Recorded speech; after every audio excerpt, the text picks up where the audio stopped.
Good afternoon. During the declared emergency in the City of Toronto, Committee of Adjustment virtual public hearings are being conducted via WebEx, an online digital platform, and will be live streamed on the Toronto City Planning YouTube channel. These measures are necessary to comply with physical distancing requirements and a provincial order that limits attendance at public gatherings. My name is Nancy Oman and I will be chairing this hearing. Panel members participating via WebEx and who can be seen and heard are Yim Chan, Peter Reed, and Nimrod Salomon. City staff will be assisting us throughout the meeting, including moderating the WebEx platform. Agents, applicants, and other interested parties participating in this virtual hearing registered in advance and will be connecting through WebEx using a compatible electronic device. Their participation will be through audio only.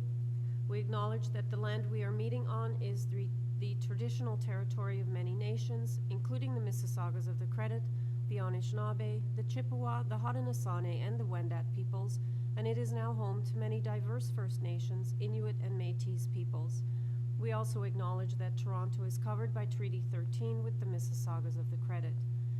In accordance with Sections 45 and 53 of the Planning Act 1990 as amended, this meeting of the Committee of Adjustment for the City of Toronto is called to order. The Committee of Adjustment considers applications for variances from the provisions of the zoning bylaw that apply to the property, permission to extend or alter lawful non-conforming uses, and consent to sever property to create new lots. Anyone who wants to receive a copy of the committee's decision for an application must submit a written request by email to the general email address for the Committee of Adjustment, Toronto and East York District Office. Please include your name, address, and email address, and all Committee of Adjustment and TLAB notifications and appeal updates will be sent by email only. If you do not agree with the decision of the committee, decisions may be appealed to the Toronto Local Appeal Body known as TLAB, or in some limited circumstances to the Ontario Land Tribunal. Appeal instructions will be set out at the bottom of the committee's decision. Participants who have registered in advance will be connected to this virtual hearing and will be muted automatically upon entry. When your item is called, each participant will be unmuted by the moderator, one person at a time. I will call each item in the order listed on the agenda. Where an application is uncontested, the agent or applicant may proceed with their presentation if desired, and when the committee does not require a presentation, applicants are to advise the chair should they wish to speak to the committee. The committee may ask questions and/or take the matter into committee for a decision. Each speaker, including the applicant or agent, will be given a maximum of 5 minutes to address the committee. I'll comment when you're reaching the 5-minute mark. When addressing the committee, please speak slowly and clearly state your name and address. Please confine your remarks to the matters outlined in the application. Where required, the applicant or agent will proceed first with a presentation of the application. Then individuals either in support or opposed to the application will be invited to speak. Committee members may ask questions of each speaker after they have completed their presentation. When all speakers are finished, the applicant or agent will be unmuted and will have an opportunity to rebut only those issues that were raised by the speakers. This will mark the end of the discussion and the application will be taken into committee for a decision. Please note, the committee may not entertain revisions to proposals at the hearing today. The committee may decide to defer the application if substantially revised to ensure that the revised application is accurate and that all those entitled to notice are informed of the changes. Panel members and staff, does anyone have an interest to declare in this afternoon's time slot? No? Okay. Madam Deputy Secretary Treasurer, are you aware of any requests to close or withdraw a file? Through you, Madam Chair, none for this afternoon. Okay, thank you. Okay.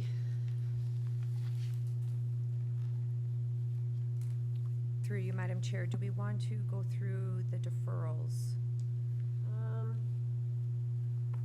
Do they have? There is item number 28572 Palmerston Avenue for the 2 p.m. time slot. Then we also have 2 other deferrals, but for later time slots. Item 35 at 3:30 or shortly thereafter, and item 39 at 4:30 or shortly thereafter. There was 32, and they all have opposition, so I don't know that it's fair fair to take them out of order, I think. I believe the only one that we The could only deal one. with right now is item 28, because it is for the 2 PM time slot. Right, there's 2 speakers in opposition.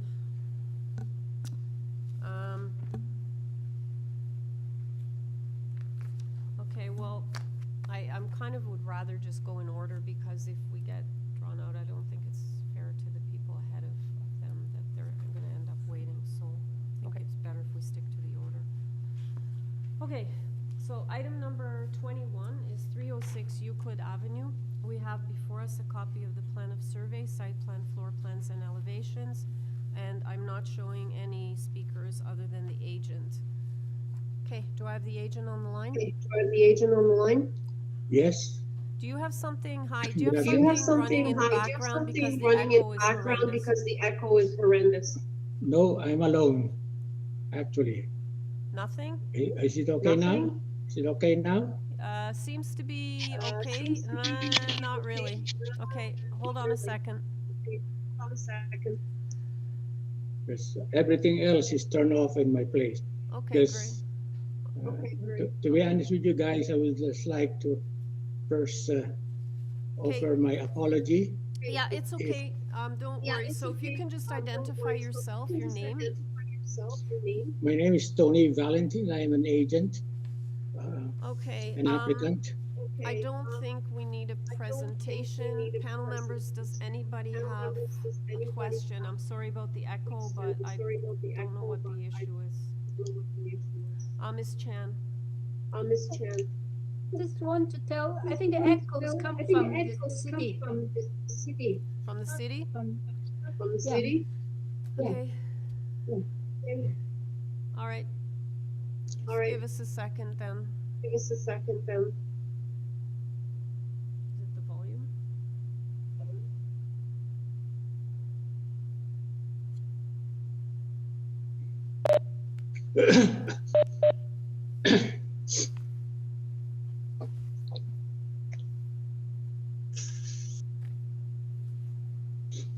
Okay, so it could be Okay, so it the could be. camera because camera that's why I because apologize. I have Well, sort I of apologize, I my have back to. to people, but we had to switch cameras, so I think we think Switch that's the cameras, so I issue here. think that's the issue here. There's nothing more.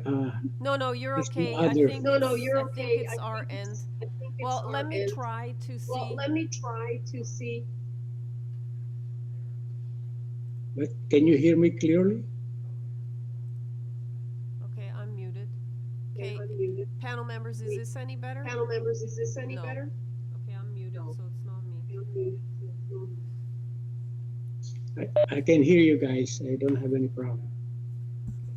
Now ask again. Loud and clear. Okay, let me say some, okay, I think we're okay now. All right, so I also wanted to add that we have, we did receive your presentation materials package also. So panel members, do you have any questions for the agent?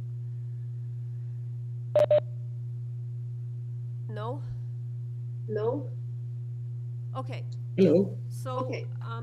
Mr. Valentin, we've read all the materials, including the package we got late. We're ready to go into committee. Is there anything you want to add that's not in the submissions before we make a decision on this? Okay, now I've lost you. Mr. Valentin, you've been unmuted. Hi, Tony, can you hear me?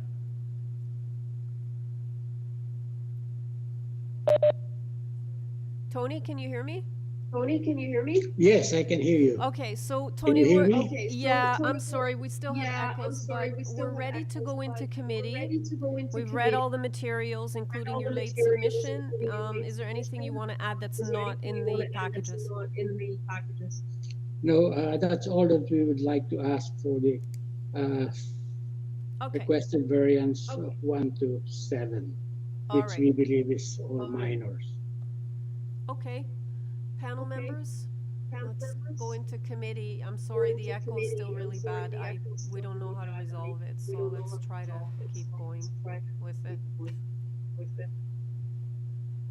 Mr. Reed. Mr. Reed. Are you muted? Because now I can't hear you. Muted? 'Cause now I can't hear you. I can hear you too. I can hear the chairman, but not Yeah. Mr. Reed. Can hear Peter. No. Peter, no. I can hear Miss Chan, but not Mr. You're Reed. Miss Chan, but not Mr. Reed. Oh, boy. Oh, boy. Maybe if you can hear me, maybe If you can I hear me, will maybe I will take Sure. over over for motion. I'm ready to move a motion for approval motion for because approval. I agree with the applicants. The seven The variances are seven minor variances are minor and approve with no conditions. approved with no conditions.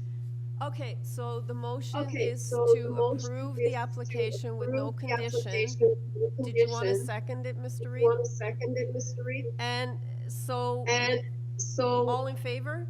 all in favor? Okay, so that carries so that unanimously, and my carries apologies to unanimously, everybody, and my but this apologies just to isn't gonna everybody. work like this. It's, the echo's so bad, so we have to stop and get IT here, because we've lost the main camera, and that's part of the problem here. The audio's feeding through the computers. So my apologies, folks. We're gonna have to, take a break, hopefully not a long one.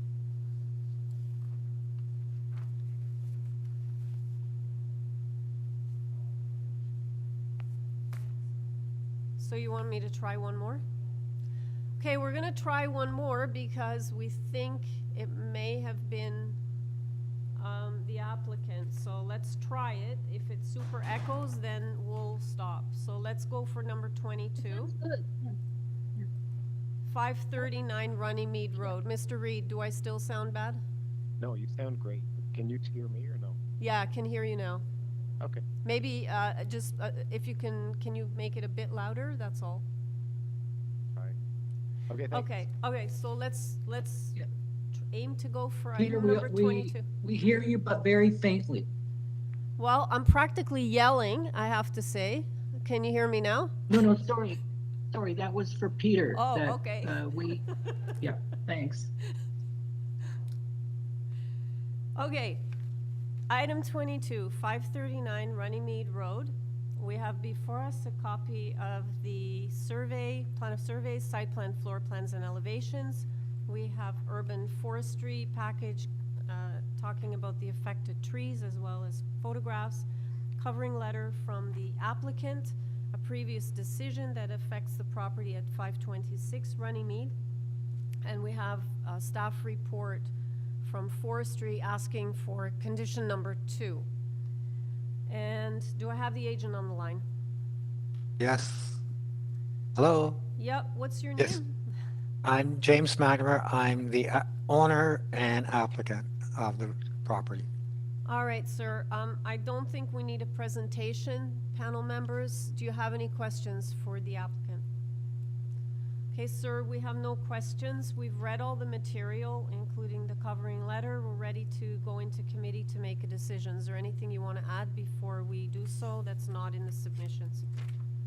The parking spot and the landscaping was done, like the parking spot was done before I ever purchased the house, which was in '85, probably done when the garage was built in '66. And the existing landscaping was done well over 15 years ago. Since I've reached out to the contractor, because I no longer have that receipt to prove that, but those trees have grown substantially during the period that the landscaping was done. Okay, thank you for that. Panel members, we're ready to go into committee. Mr. Solomon. So I think the variances are minor in nature and result in appropriate development, and I'd move approval subject to urban forestry number 2 condition. Okay, do I have a seconder for that? Mr. Reed, so motion to approve, including the forestry condition, moved by Mr. Solomon, seconded by Mr. Reed. All in favor? Your application's been unanimously approved, sir. Thank you. Item number 23. Number 4, Wychwood Park. We have before us a copy of the plan of survey, site plan, floor plans, and elevations, a covering letter from the agent, as well as presentation materials. We have an arborist report and tree protection plan, email correspondence from ravine and natural feature protections, and they don't have any concerns. And Heritage has a condition in their February 9th report. Correspondence in support from number 2 Wychwood Park, which is adjacent, as well as number 4A and number 6. I don't show any speakers other than the agent, so do I have the agent on the line? Yes, you do. It's Ian McDonald here. Hi. Panel members, do you have any questions for the agent? No? All right, sir, we're ready to go into committee. We've read the materials. Anything you want to add that's not in the submissions that you feel we need to know before we go into committee? It's two minor points, if you allow me the time. With regard to item number 1, it says we're going from down to a 3.5 meter setback. If we could go to drawing Z3-103 plan.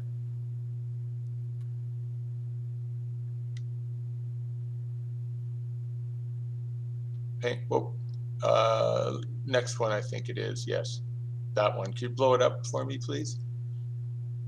This variance says that the second floor deck is 3.5 meters from the property line.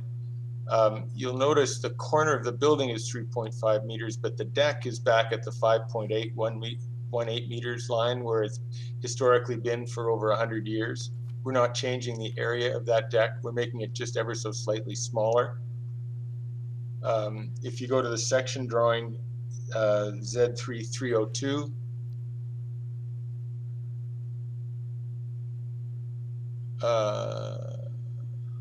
there, you can see, I don't guess you can see my cursor, but you can see this flat roof section.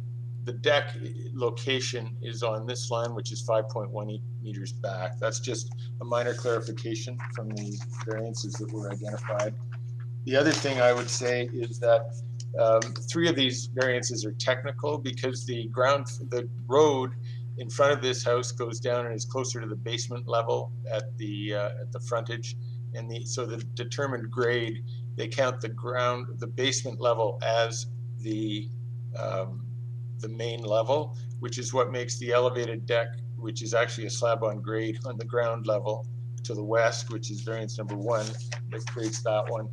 Anyway, it makes when you include the basement area, it makes the house look like it's over gross floor area, which it is not. It's actually at 0.33. The last thing I'll say as a matter of clarification is we've spoken to all of the adjacent landowners along Davenport Road. They're all in agreement. I have a letter from one of them, the 832 Davenport, which I received too late to submit to the committee. And I am expecting one as well from 836, Vito Morelli. Anyway, all this is fine. It is minor, truly minor, and I'll leave it at that for now. Thank you. Okay, thank you. And we're also aware that you met with the Wychwood Park Heritage Advisory Committee, so thank you for your additional comments. Okay, panel members, let's take it into committee. Mr. Reed. You hear me? Yeah, vaguely. Okay.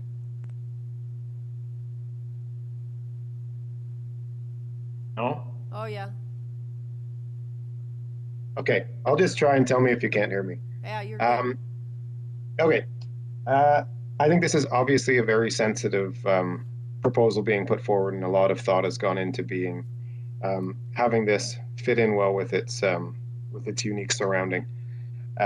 So I think the variances requested are minor, and no negative impacts come from them. So I move for approval subject to the heritage condition. No, there's no heritage condition that I'm aware. Is there? Or did I miss it? Okay. There is? The heritage Okay, had I'm no looking at the wrong one. objection, Sorry. but they still Yeah, okay, request a it's the permit, right? heritage staff report. I even mentioned it. I'll be okay. All right, so that motion is moved by Mr. Reed. Do I have a seconder? Ms. Chan? All in favor? Okay, that motion carries unanimously. Okay, thank you very much. Item number 24, 5 Cherry Nook Gardens. We have before us a copy of the plan of survey, site plan, floor plans, and elevations. We have those same documents, but revised ones received on January 26th. Community planning is asking for a condition for privacy fencing and planters, and we have support from 1382 Queen Street East. And then we received late last night 2 more form letters in support from number 2 and number 22 Cherry Nook Gardens. And I do show 2 people speaking in opposition. Do we have them both on the line? Madam Chair, the first speaker is online, but the second speaker, she's no longer online. I'm trying to contact her. Okay. Do I have the agent on the line?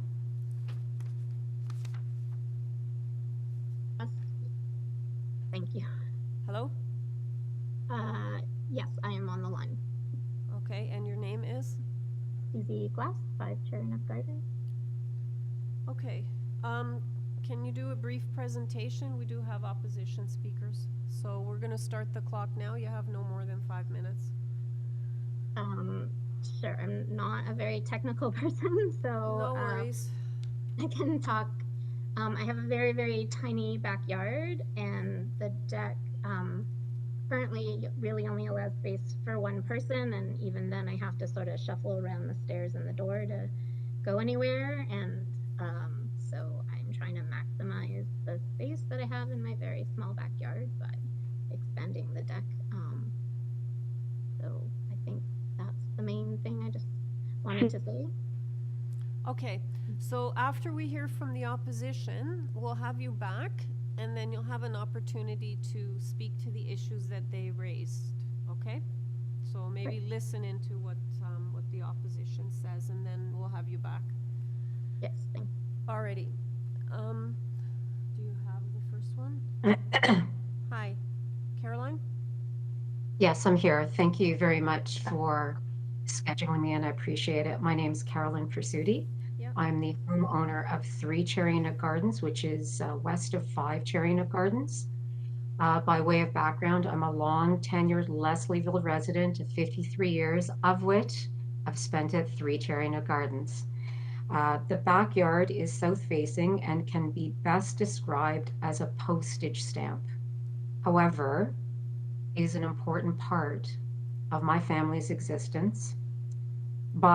Just to give you some idea in terms of the size of the backyard is 21 by 22 feet. In meters, that's 6.4 meters times 6.7. I note on the documentation that I received with regards to the first variance, the setback is within the guidelines, so I'm not taking umbrage with that. The second section is with regards to the property line. The bylaw is 1.37 meters, and my understanding is that this structure will be 0.38 meters from my property line. So that is in contradiction to, or in contra to the bylaw. And I do feel that this is too close. And I do feel that this is, a privacy thing and enjoyment of my backyard.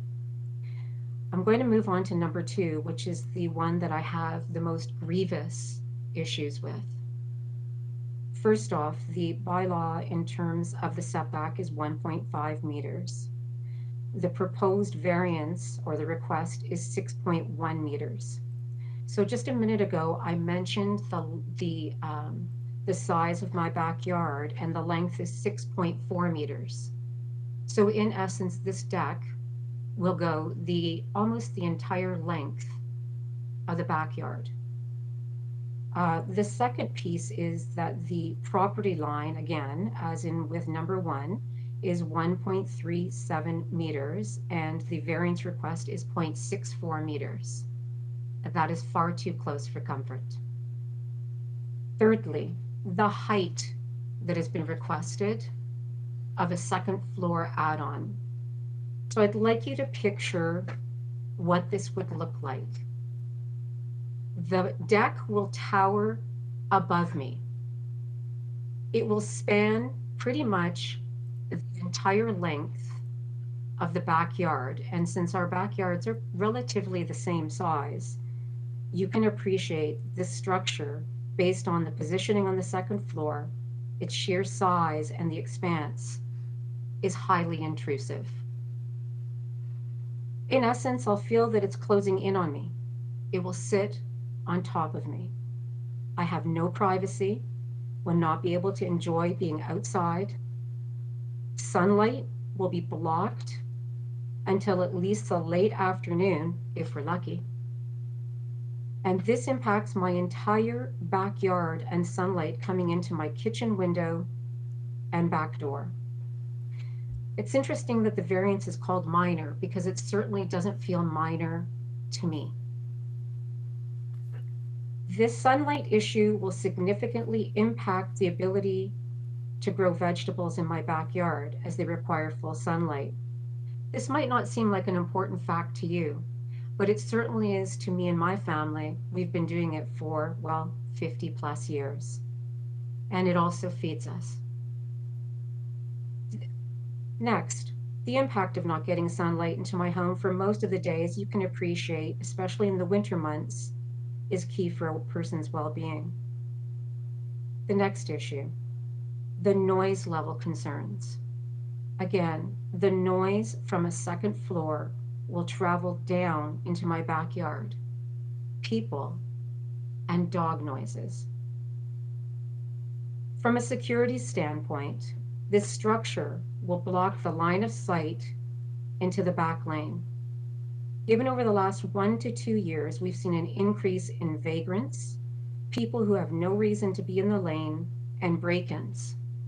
This is quite worrying. Precedent setting.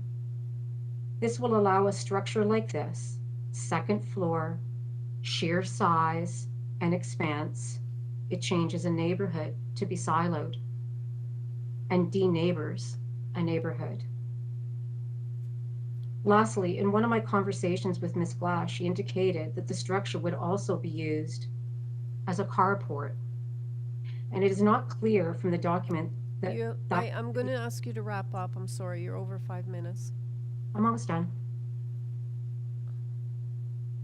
And so I guess what I'm trying to say here is that this also will adversely impact my future property value due to the significant intrusion and makes it less desirable for a buyer.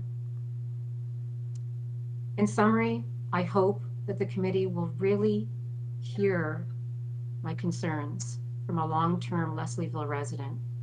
I strongly disagree with the requested variances to the zoning bylaw. Thank you. Okay, thank you. Panel members, do you have any questions for the speaker?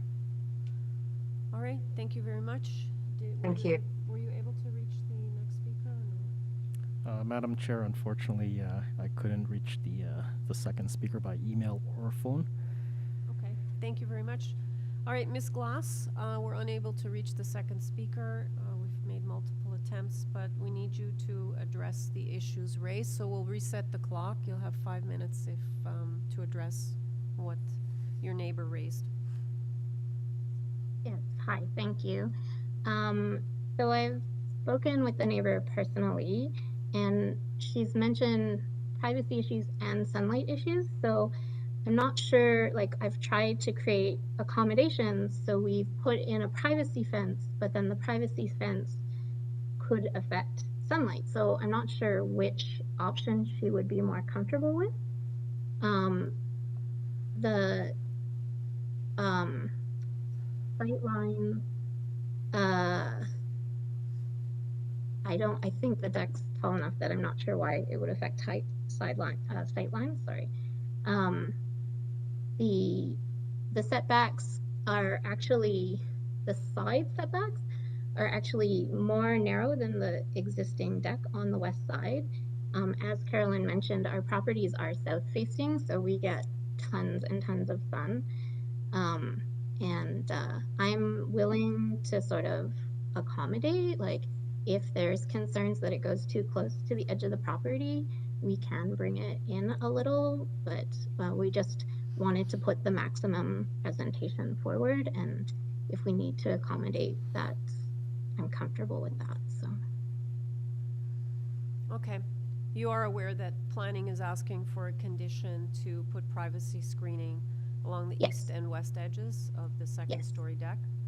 Right, Okay, as yes. well as planter boxes on the Yes. south edge. Okay. Yes.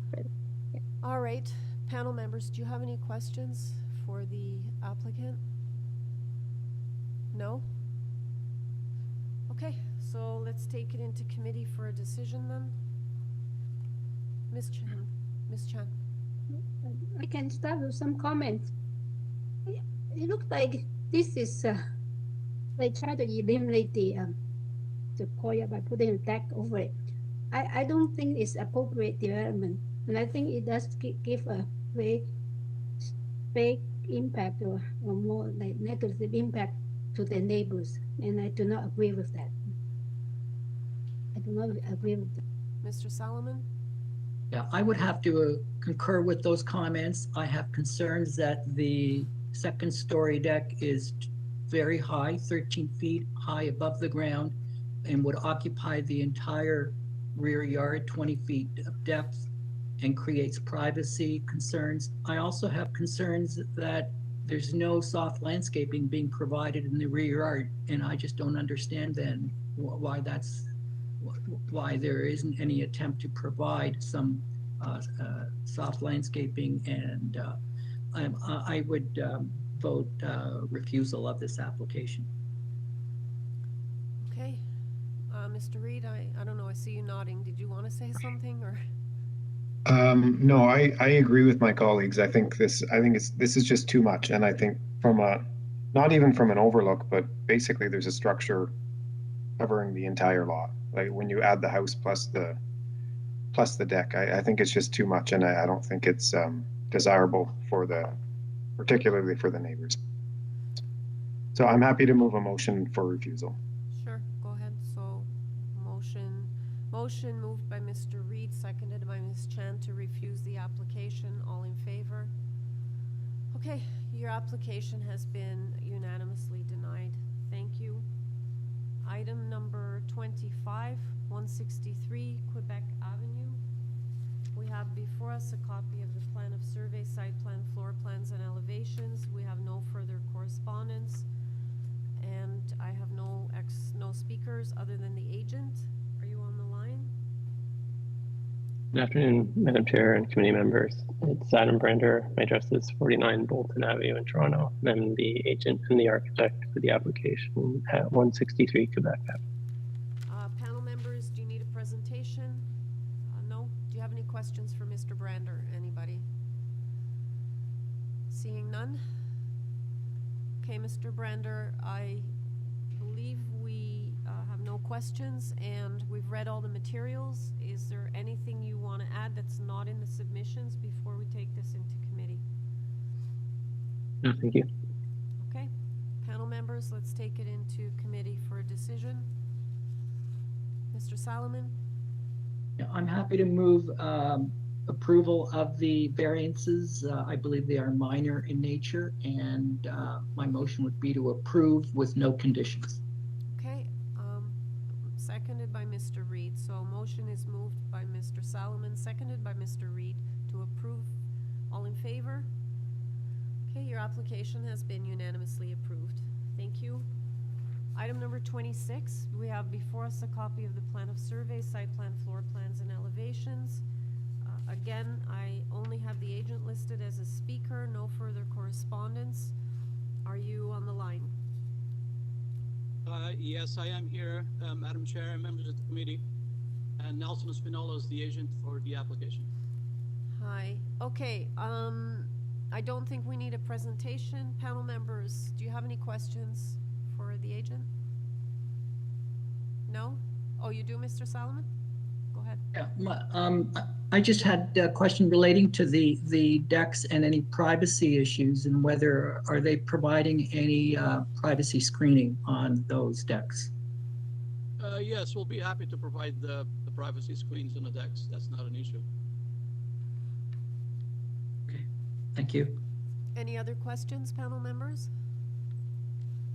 Okay, Mr. Espinola, we're ready to take this into committee. Anything you want to add that's not in the submissions before we do so? No, there's nothing to be added to this application. Okay, thank you. Okay, let's take it into committee, panel members. Mr. Solomon? Yeah, I believe the variances are minor in nature, but I would like to add a condition about providing standard privacy screenings on the third floor rear deck, east and west sides, and the west side of the second floor rear deck. Okay, so 1.5 meter screening, second floor west side and third floor rear deck, east and west side. Is that correct? Okay. Yes. Okay, so that's the motion, and are you seconding, Ms. Chan? Okay, so that's moved by Mr. Solomon, seconded by Ms. Chan. All in favor? Okay, that carries unanimously. Thank you. Item number 27, 20 Long Crescent. We have before us a copy of the plan of survey, site plan, floor plans, and elevations. We have a revised site plan, floor plans, and elevations. We have a covering letter from Mr. Barrett, the agent, a zoning waiver from the agent, an arborist report from the agent also. We have another arborist letter on behalf of 18 Long Crescent. We have a staff report from Forestry. They're asking for conditions 1 and 2. Planning is recommending refusal, which I believe is in the supplemental agenda. We have 2 form letters in support from number 8 and 12 Leonard Circle. Opposition from 22 Long, which is adjacent, 16, 24, 26, 18, which is adjacent.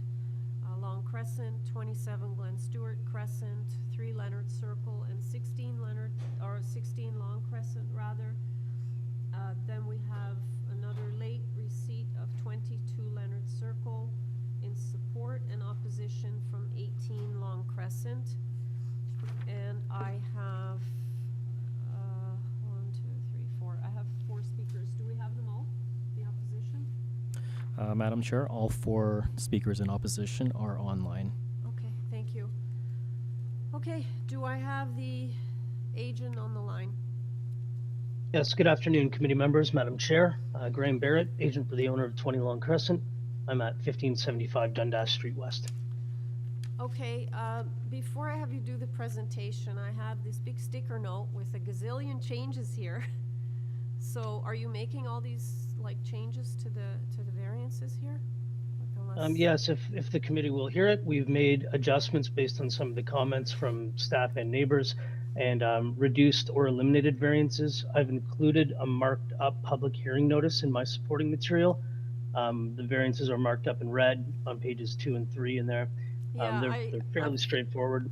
I've got them written down, but because we're still dealing with the official notice here, so for the records, okay, you can correct me if I'm wrong. So variance number 1 is becoming 11.3. Variance number 2, you're changing it from 4 to 3 stories. Correct. Variance number 3, I have 0.937 for the FSI, which translates to 322.1 meters squared. Correct. Variance number 4, 69.6%, which translates to 22.39 meters squared. Yes. Variance 5, 4.9 meters. Variance 6, you're removing it. And variance 7, 11.27 meters. Is that right? Yes, other than variance 5, I think it should remain as is. I'm not entirely sure how zoning would view it, so if we can leave it at 5 maybe it's just my, I don't know. Yeah, I don't know where I got the 4. So it stays as is, variance number 5. I'm not sure where I wrote. I must have misread Yes, something. just to be on the safe side. Yes. Okay, so variance 5 stays as it is. Correct, Madam Chair. And okay, and you are aware that regardless of these changes, you're still dealing with a a refusal report from planning, I believe. Or hang on, Madam Deputy Sorry, Secretary through you, Treasurer. Madam Chair, variance number 6 is being removed. Variance number 7, is that also being amended to 11.27 meters to the highest point of the roof? Yes. Thank you. Okay, so you are aware that there is a refusal report from planning still? Yes, I am. Okay.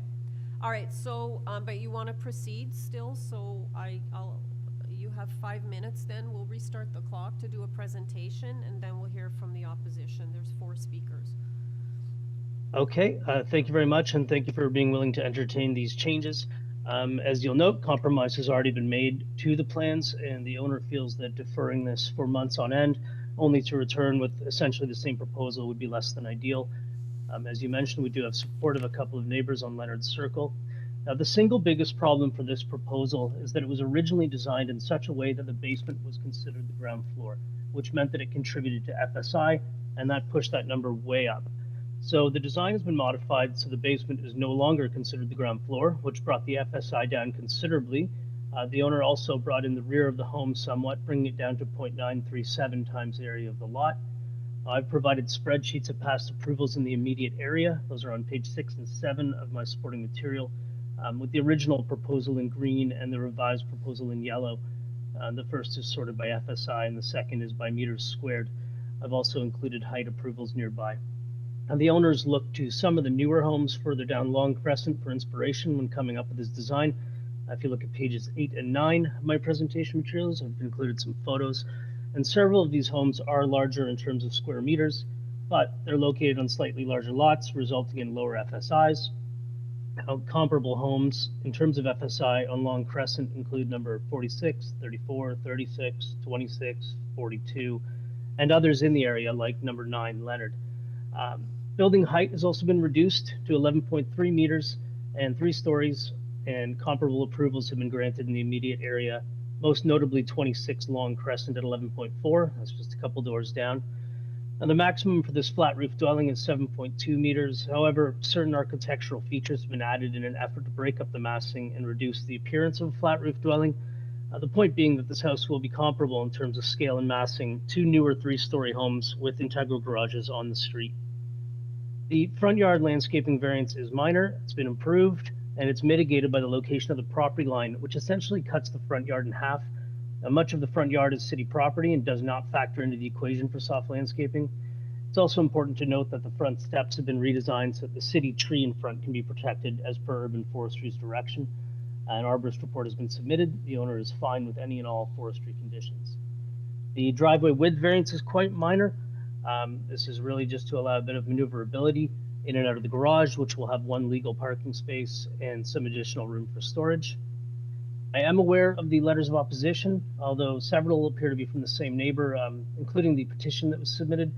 And it's unfortunate that the designer's first iteration of these plans was drawn up in such a way that the basement counted towards FSI, because I agree with the neighbor's assertion that an FSI of 1.32 times the area of the lot would be excessive in an area where the max is 0.35. And I understand why so many neighbors would sign a petition opposing this proposal with that number on it. However, the revised plans don't require an FSI of 1.32, and it is not a 4-story dwelling by definition in the bylaw. And the owner has attempted to explain this to neighbors via email. It's a 3-story single-family dwelling with comparable floor area and height to other homes on the street and in the area. A few other key points. The owner has stepped back each floor at the rear to mitigate impacts of shadowing on adjacent homes. If he were to eliminate the 3rd floor from the plans altogether, he would likely end up pushing the 1st and 2nd floor further back into the rear yard to obtain the desired floor area, which may have a worse impact on the neighbors than what's currently proposed. There are no variances required for building length or depth, nor are there any variances for any setbacks. This is an odd lot to the slope of the grade, and it has proven difficult for the designers and owner to work with. The owner has reached out to his adjacent neighbors and is open to making minor adjustments to address any privacy concerns, including potentially removing the rear 3rd floor balcony, adjusting or removing windows, and planting of tall trees along the east and west property lines. And he is more than happy to continue these discussions at a later date as they do not affect the proposed variances. So to conclude, the owner has already compromised significantly and reduced or removed variances. He is open to further compromise outside of altering the design and building envelope to address neighborhood concerns. We believe this will be a tasteful addition to the neighborhood and will be in keeping with its changing character. So I believe that this passes the 4 tests, and I thank you for your time. Okay, thank you. So I'll have you back after we hear from the opposition.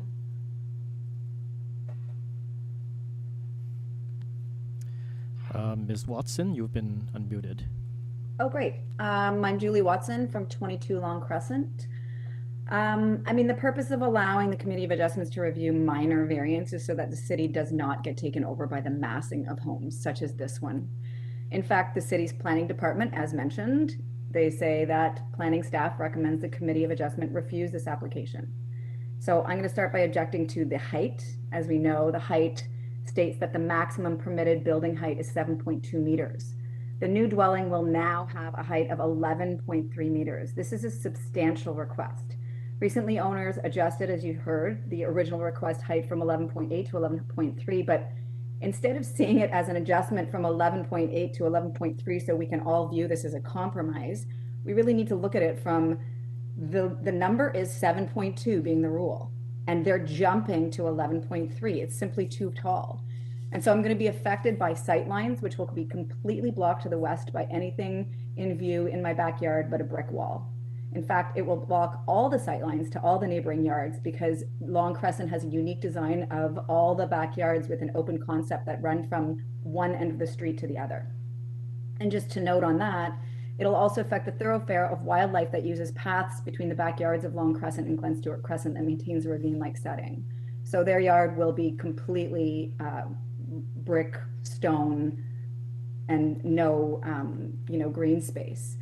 This will also affect my privacy. The structure will reduce the privacy in my yard with the towering windows overshadowing my property, and the concept design pushes their house into almost the entire length of my backyard. Sunlight is a huge issue. The overshadowing and massing build will eliminate all sunlight to my backyard, in which I've enjoyed sunlight from approximately 2 p.m. until sunset over the last 4 to 5 years. And the owners promised a shadow study when we did meet because they were, talking about compromises. But conveniently ran out of time this week and emailed me and let me know that they couldn't get it done. So I actually had a shadow study done.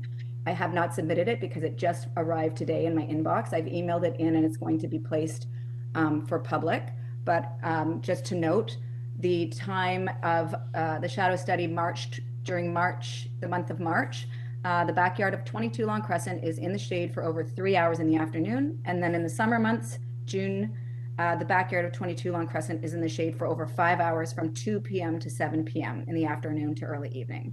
I find that this is completely unacceptable. The requested height variance is not a reasonable request at all for the appropriate development of the land, and it should be in keeping with the neighborhood, and it's absolutely not. The planning department clearly states the general intent and purpose of the official plan are not maintained by the excessive height of this development as it pertains to the environment. Another argument I have is for floor space. The maximum permitted floor space index of a detached dwelling is 0.35 times the area of the lot.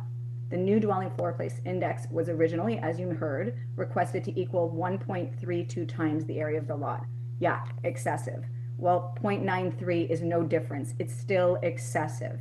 The size of this home is not appropriate for the neighborhood. I'd like to add that the plans show a covered patio at the rear of the building that appears as an enclosed structure with a roof, as you can see on page Z03.4 of the designs. According to the zoning bylaw, this is defined as a building. This area should be included in the building statistics and the variances. This would increase the variance requested for density and would likely trigger other variances such as building length and rear setbacks, which the owner has repeatedly let me know he is not required to submit as a request. As you can see in the designs, there are masonry brick walls on the west side of the yard where they will install a fireplace. His back deck is basically just an extension of the walls of the house. So to wrap it up, as stated in the official plan, development in established neighborhoods will respect the existing physical character of the neighborhood, which I believe it does not, including the prevailing height, massing scale, and density and dwelling types of nearby residential properties. Clearly, with 49 signatures in the neighborhood objecting, we all want the same thing. We're all in a neighborhood, we're all neighbors, and we care about the neighborhood. That's why we're all here now on this call. It's not about not wanting to grow and change, as you can see from the other builds that we have. It's about preventing massing. It's about living in the beaches first and learning about the beaches first. learning about the community, and then creating a home that fits both your family and your surroundings, and respecting those that were here. We need to be assessing from the rules, not how much the owner is willing to compromise his dream home design. The maximum allowed height is 7.2 meters, and the maximum allowed floor space index is 0.35 of the lot. His revisions do nothing to reduce the footprint of the home. Making his variances minor would be something that I'd be willing to consider and talk about. Thank Okay. you. Thank you. Any questions of the speaker, panel members? Seeing none, thank you very much. Do you have the next speaker? Mr. Marzello, you've been unmuted. Yes, I agree with everything that was just said. The only thing I would add is, the I'm character. sorry to interrupt, but we need you to state your name and address for the record before you start. Sure, it's Roy Marzello, 32 Long Crescent. Okay, and now you have 5 minutes. Go ahead. Okay, and I've got to run to a meeting, but I just want to agree with everything that was just said. And just the character, we've had on a Sunday morning, a tree that without a permit was to be taken down, and the owner of this property tried to take this tree down on a Sunday morning without a permit. So I just wanted to agree with everything that was just said by Ms. Watson. Okay, thank you, sir. Any questions of the speaker, panel members? No? Thank you, Mr. Marzello. Okay, next speaker. Mr. Mallinson, you've been unmuted. Thank you. It's Michael Mallon from 18 Long Crescent. Madam Speaker, Chair, and members of the committee, I'm not going to go through my letter, which detailed all my objections, nor am I going to go through the letter from the planning department recommending that this application be rejected, because I think all those things speak for themselves. But I do want to address the comments of Mr. Barrett. He says that the owners have been willing to compromise. This really isn't true. And it's not true because there's very little change to be seen here. The appearance of the building at the front is still 4 stories of great height. The height actually is over 40 feet. If you measure from the garage sill to the top story, it's 12.63 meters, which, as I say, is over 40 feet. The reduction at the back is illusionary, and in fact, the representative of the owner, the husband of one of the owners, has said to us publicly by email that if he doesn't get his variances with height, he'll just build further back, which again, he's not permitted to do because, as Julie has so eloquently explained, the covered patio at the back is no such thing. It's an integral part of the building, and the variance for that should have been requested. He says he has the support of neighbours on Leonard Circle. He has the support of his real estate agent who sold him a lot, and the same real estate agent is the person who had a stop work order placed on his own home on Leonard Circle because he went higher than was permitted. The other neighbour who signed a letter of support on Leonard Circle is somebody who's also signed our petition, because when she realised the size of this property that was requested, she had other thoughts about it. The basement is out of the floor space index. Okay, it is, but it doesn't mitigate the fact that the basement is still partially above grade, and the appearance of the house at the front is of 4 stories. The rear of the home says it's been reduced, not really, as I've already explained. The design is inspired from properties on the street and past approvals in the area. No, it's not. This is not a home that looks anything like any of the other homes in the area, and the past approvals in the street for the floor space index have not exceeded, in most cases, 0.7, except for 26 Long Crescent, which is a family of 7. They were neighbours on the street before they rebuilt this house. They have asked, they received 0.74, which is still way below the 4 that the applicant is asking for, and I don't think that's a good precedent at all. The building height has been reduced. No, not really. It's 11.3, 7.2 is allowed. This is a flat top building, remember. So still way over what's allowed. The landscaping, there's no need to cut back on the landscaping at the front if the driveway wasn't so wide. He says the city tree at the front has been protected. In my letter, and as Mr. Roy Mozilla has just said, no, the day after closing on the purchase of this house, the owners tried to cut it down illegally. The driveway I've mentioned is too wide, too big, doesn't add to the streetscape. The petition, we had to petition on what was originally asked. These variances that Mr. Barrett has just asked for were only sent in on February the 1st, the evening before the cutoff. And the petition wasn't about the particular sizes, it was just about the size and the floor space index of the property. Everybody agreed that development is welcome. 20 Long Crescent is an old house, very small, not well maintained. It's right for development, but what was proposed is too large, too massed for the lot and the street and the neighborhood. Mr. Barrett says it's now a 3-story house. I've already said it. Every appearance is of a 4-story house. There's no variance on depth. There is if you include the covered patio. That indeed should be included as a variance in this application. He's reached out to the neighbours. No, he hasn't. He got hold improperly of an email list of the neighbours and used it. And whoever gave him that list breached the privacy Mr. of the Mallinson, I'm sorry to cut you off, but you're over 5 minutes. I need you to wrap it up. I've got 2 seconds left. Excellent. It's about planting trees along the property line. There won't be room. There's only 0.9 meters space along the property line, and he's got windows on those sides, and windows are not permitted if the wall is less than 1.2 meters from the property line. And lastly, he says the owner is open to changes.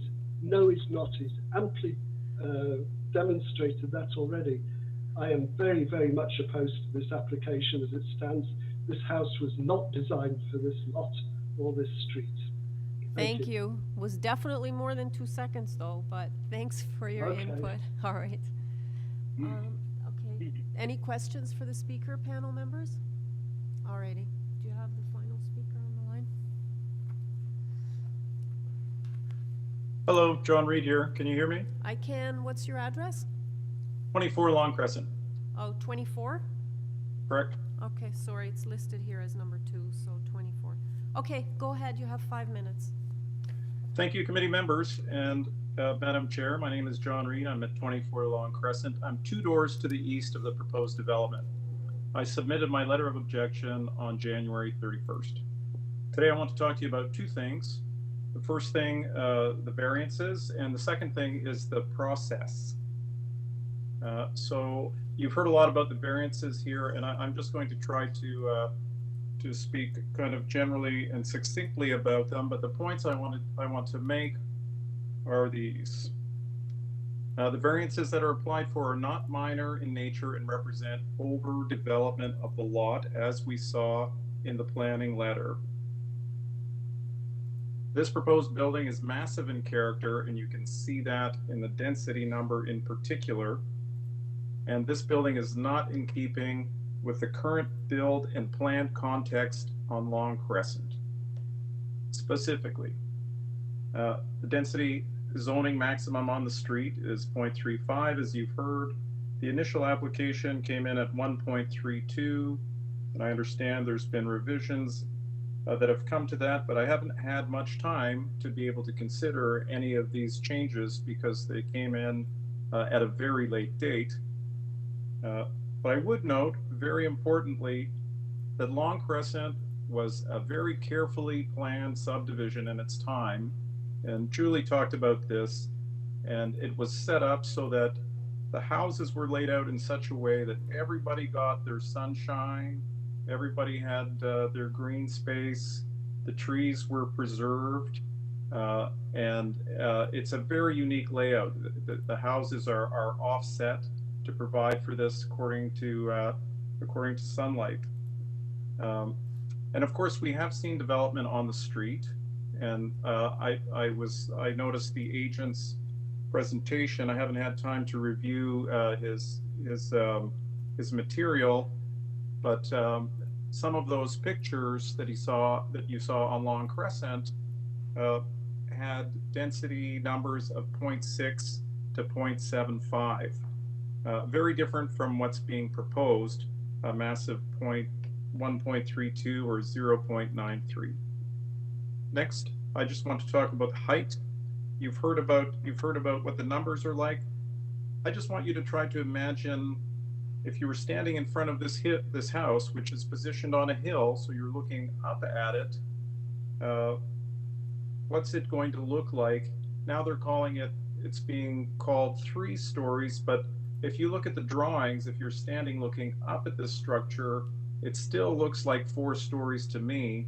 It doesn't appear that really much has changed in terms of its appearance and size to me at all. It still looks the same. Third point, the driveway. The driveway is oversized and not in keeping with the street. This will create possible additional conflicts with pedestrians on the street. We have lots of young families on the street that we want to make sure stay safe. Second point I want to make, the second thing I want to talk about is the process. Now, submissions were due February 2nd. I wrote my letter on 31 January, and I understand the applicant filed papers in the afternoon of the due date, not giving us enough time to consider really what was going on. And after the presentation, I'm still not sure what's going on. So that's just a note about the process. I think, you know, when I look at the building, it still looks the same to me. So for all these reasons, I ask the committee to listen to the community, to listen to planning department, and to refuse this application. Thank you. Okay, thank you, Mr. Reed. Any questions, panel members, for the speaker? Okay, thank you. Mr. Barrett. Yes, thank you, Madam Chair. I will respond to some of these comments. Let's go in reverse order. So starting with Mr. Reed's comments. Now saying that this looks like a 4-story house, so do many of the other newer homes on Long Crescent. If you can see in the photos that I've provided, they have a garage in the basement level, which is, for all intents and purposes, it does appear to be 4-story homes. So we'll fit in well with those. The driveway width, it narrows considerably as it gets closer to the street. It is not the full width, the entire length of the driveway. The height, which a couple of the neighbors mentioned, and they are correct, this is because it is a flat roof dwelling. Although, as I did mention in my remarks, several design elements have been included to attempt to mitigate the appearance of a flat roof dwelling. And the height maximum for a non-flat roof dwelling in this area is 10 meters. So were this to be a peaked roof, 10 meters would be the maximum, not 7.2.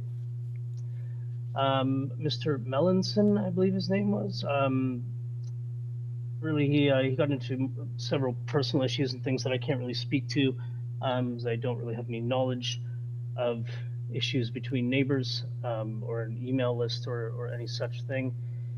As for 26 Long Crescent, which he referenced, 26 Long Crescent was approved at Committee of Adjustment. It is very comparable in terms of meters squared to what's being proposed. 26 Long Crescent is 310.8 square meters. 20 Long Crescent is 322.1 square meters.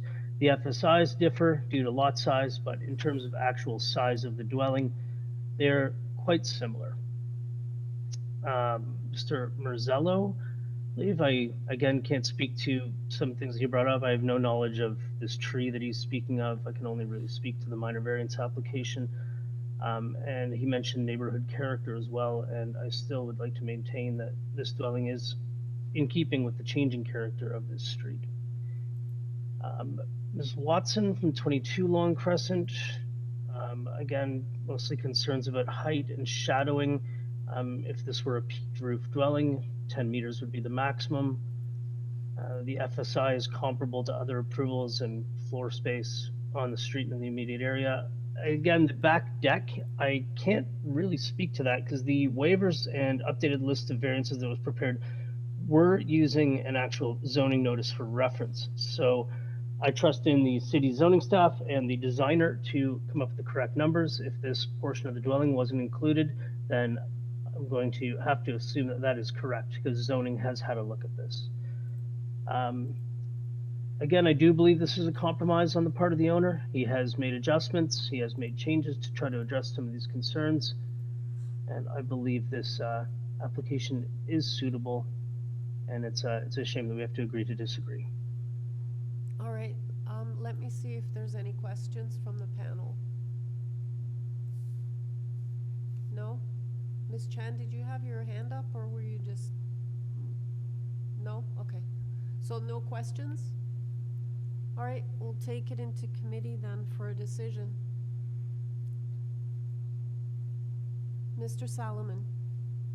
I'll give you my comments. I believe it's an overdevelopment of the property. I have concerns with the height that's being proposed, the FSI, and the driveway width. I believe that overall it results in a development that is too big for this site and is not in keeping with the character of the area. Okay, anyone else? Ms. Chan? Yes, actually, I only have a question. I may be the only one have missed the staff report because I cannot find it in any of my material. Did it come in as a supplemental package or? It's in the I only want to know. supplemental package. If Yeah, you- I if- only if you go received to one the- item. Yeah, go to the tab, like item 27, it's. Oh, Yeah. it is a different tab? Okay. I just would like to know the rationale for refusal. I was going to ask. Okay, I didn't read it's on the this. screen, do you see it? Yes, now I see it, yeah. Okay, thank you, yeah. Okay. Yeah, that's a missing piece of information I'd like to get. And with that, I do agree with Nimrod that I feel especially the height, I think is a little bit overwhelming in the immediate neighborhood. And I think that I get a little bit not confused, amazed maybe, that they can just adjust in terms of maybe the design. We eliminate the one floor, which was the basement, suddenly become non-existent. But in terms of the actual proposal, it is still the same mass, right? So I'm very impressed that they can do that and have such a reduction. And actually, variance number 5, I'm not too sure it is correct because I have a note here that they asking to reduce it to 4.9 meter drivable area for driving. you and I misread that, both of us, because I had that note too, but basically he was saying that the drivable portion is 4.9 because they added some landscaping and that the actual variance remains the same. Oh, okay, so, Yeah. all right, clarify that, yeah. Sorry, these are only questions. It's okay, I made the same mistake, so there you go. Okay, anybody else? All right, I'll need a motion, Mr. Solomon. Yeah, so I'll move a motion to refuse the variances. Okay, do I have a seconder, Mr. Reed? So a motion to refuse the application moved by Mr. Solomon, seconded by Mr. Reed. All in favor? Okay, that carries unanimously. Thank you, everyone. Okay, item number 28, 572 Palmerston Avenue. We have before us revised site plan, floor plans, and elevations, and we have a plan of survey, correspondence from the agent requesting deferral, revised zoning notice, previous decisions affecting the property. We have a final and binding letter with respect to the file number affecting the subject property. We have a report from Toronto Transit. We have correspondence expressing concern from number 580 Palmerston, correspondence in opposition from 582 and 570, which is adjacent.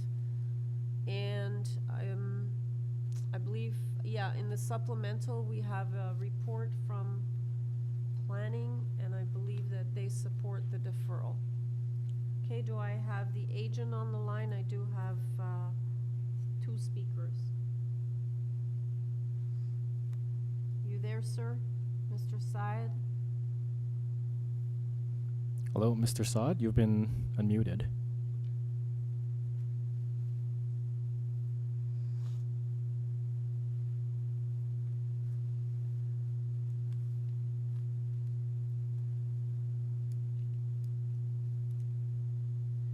Mr. Saad, you're unmuted.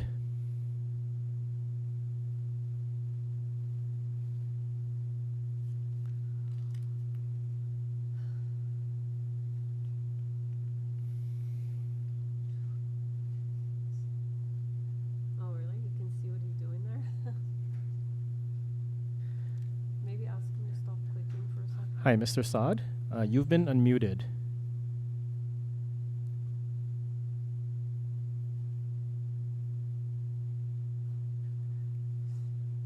Hi, Jim. I'm gonna try calling you.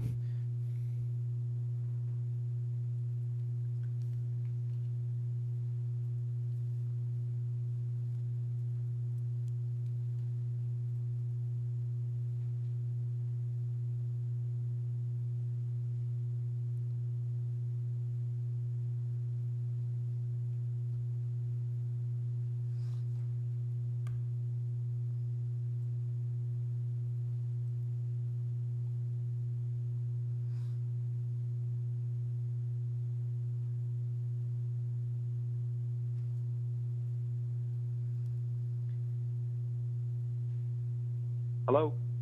Okay, can you hear me? Yes, my apologies, Madam Chair. This is Jim Saad. I'm the agent on behalf of the owner. I have no idea why my headset is not working. I apologize. Okay, so and what I am. So what I'd like to do is just, I have 2 speakers listed, just to the deferral, because you're asking for deferral, correct? To make revisions and to discuss changes with the community, is that correct? Yes, but however, I don't think they are in any way aware of why we are deferring and what the revised proposal will contain. They're probably looking at the existing Yeah, as exactly. proposed. Yeah. Yeah, So but I would like to present. Yeah, we're not dealing with the application, so I'm only going to ask them about the deferral and and tell them that part of the deferral will be to make revisions and to have conversations with them. So maybe you can note the addresses also in particular of the 2 speakers. Okay. Okay, thank you. Alrighty.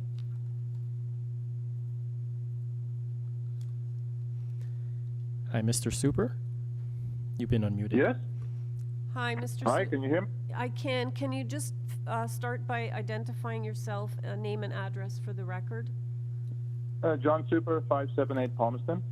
Okay, sir, we're not hearing this application right now.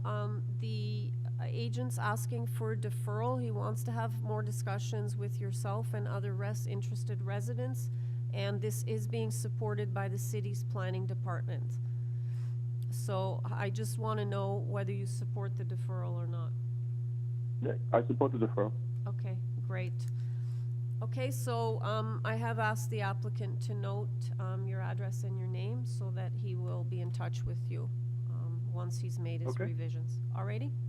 And it will be it'll be recirculated also. Okay, thank you very much for your patience.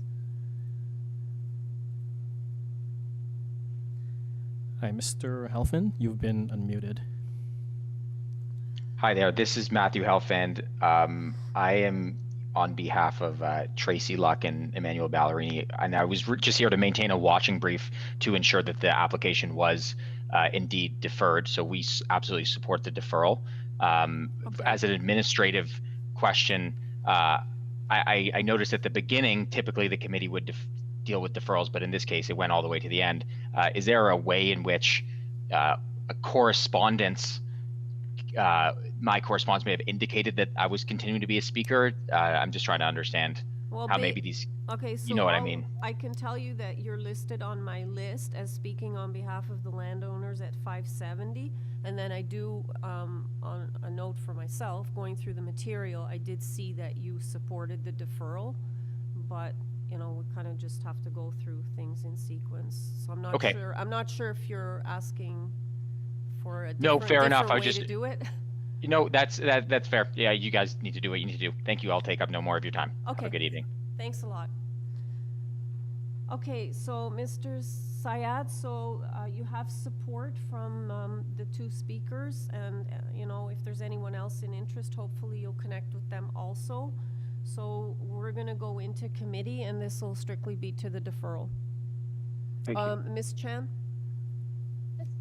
I will motion to move to approve the deferral so that the applicant can have time to revise the design and also work with both the city and the adjacent neighbors. Okay, and the seconder for that motion, Mr. Reed? So motion to defer moved by Ms. Chan, seconded by Mr. Reed. All in favor? Okay, and staff will make note of the request that committee have them consult with the neighbors before they come back once the revisions are completed. Okay, thank you.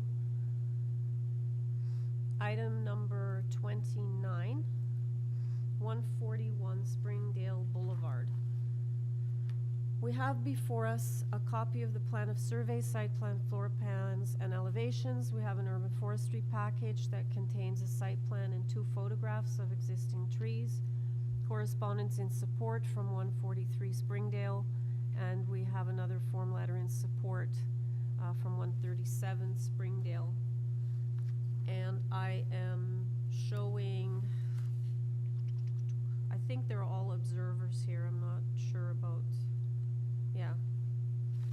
Okay, I'm not showing anybody who wants to speak here on the list. Do I have the agent on the line? Yes, hi, this is Jan, Teamster Architect. Okay, I don't think we need a presentation. No, panel members, do you have any questions for the agent? All right, sir, we're ready to take this into committee. We've read the materials. Is there anything that you want to add before we go into committee? No, I think it's fairly straightforward in regards to the 2 minor variances. It is 2 variances, and they're pretty minor, so. Okay.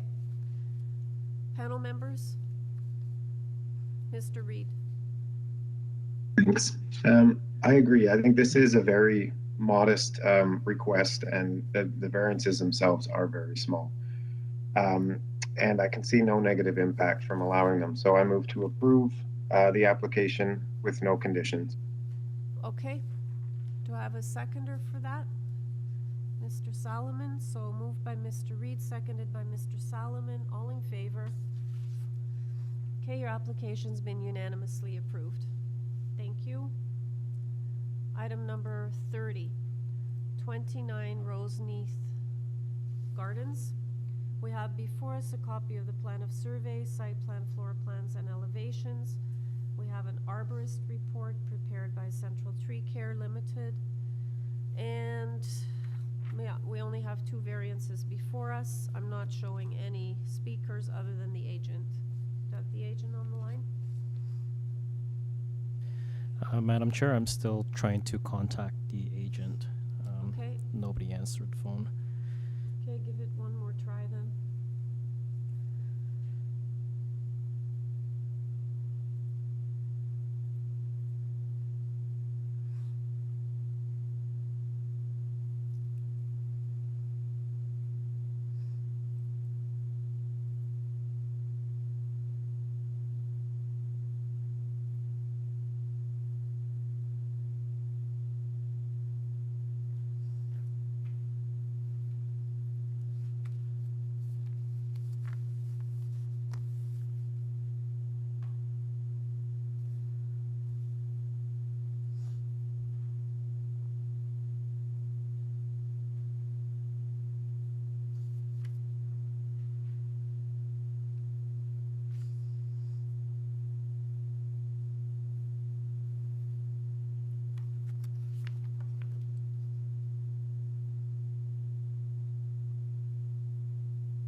Hello? Hi. What's your name? Hello? Hi. Hi, it's Celestia Sapalsa, agent and architect. I apologize. I was here the whole time. No one could hear me. Okay. Well, I can hear you now. We don't need a Great. presentation. No. Are there any Okay. questions, panel members? Okay, we're actually ready to go into committee to make a decision. Is there anything you want to add that's not in the materials? No, I think it's quite straightforward, but happy to answer any questions. Thank you. All right, thanks. Okay, panel members, Ms. Chan. Yeah, I think it's a straightforward application. There's only two variances and I consider them both minor. And I move for approval with no conditions. Okay, do I have a seconder? Mr. Reed? So motion to approve, moved by Ms. Chan, seconded by Mr. Reed. All in favor? Okay, that carries. Item number 31, 30 Powerhouse Street. We have before us a copy of the plan of survey, site plan, floor plans, and elevations, a copy of the zoning waiver, a covering letter from the agent, as well as a copy of the site-specific bylaw. And we have presentation materials that came in our supplemental agenda yesterday. Okay, I'm showing one speaker. Is he there? This person, can you unmute for a second? I'm not sure if he wants to speak or not.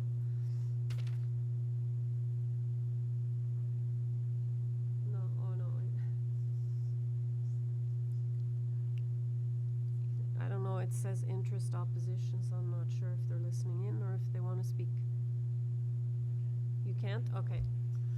Okay, Mr. Pereira, we do have somebody listed based on what I have and the way the person called in. It appears that they're just interested in listening in. So if you can just state your name for the record.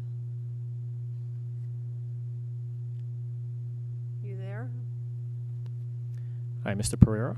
You've been unmuted.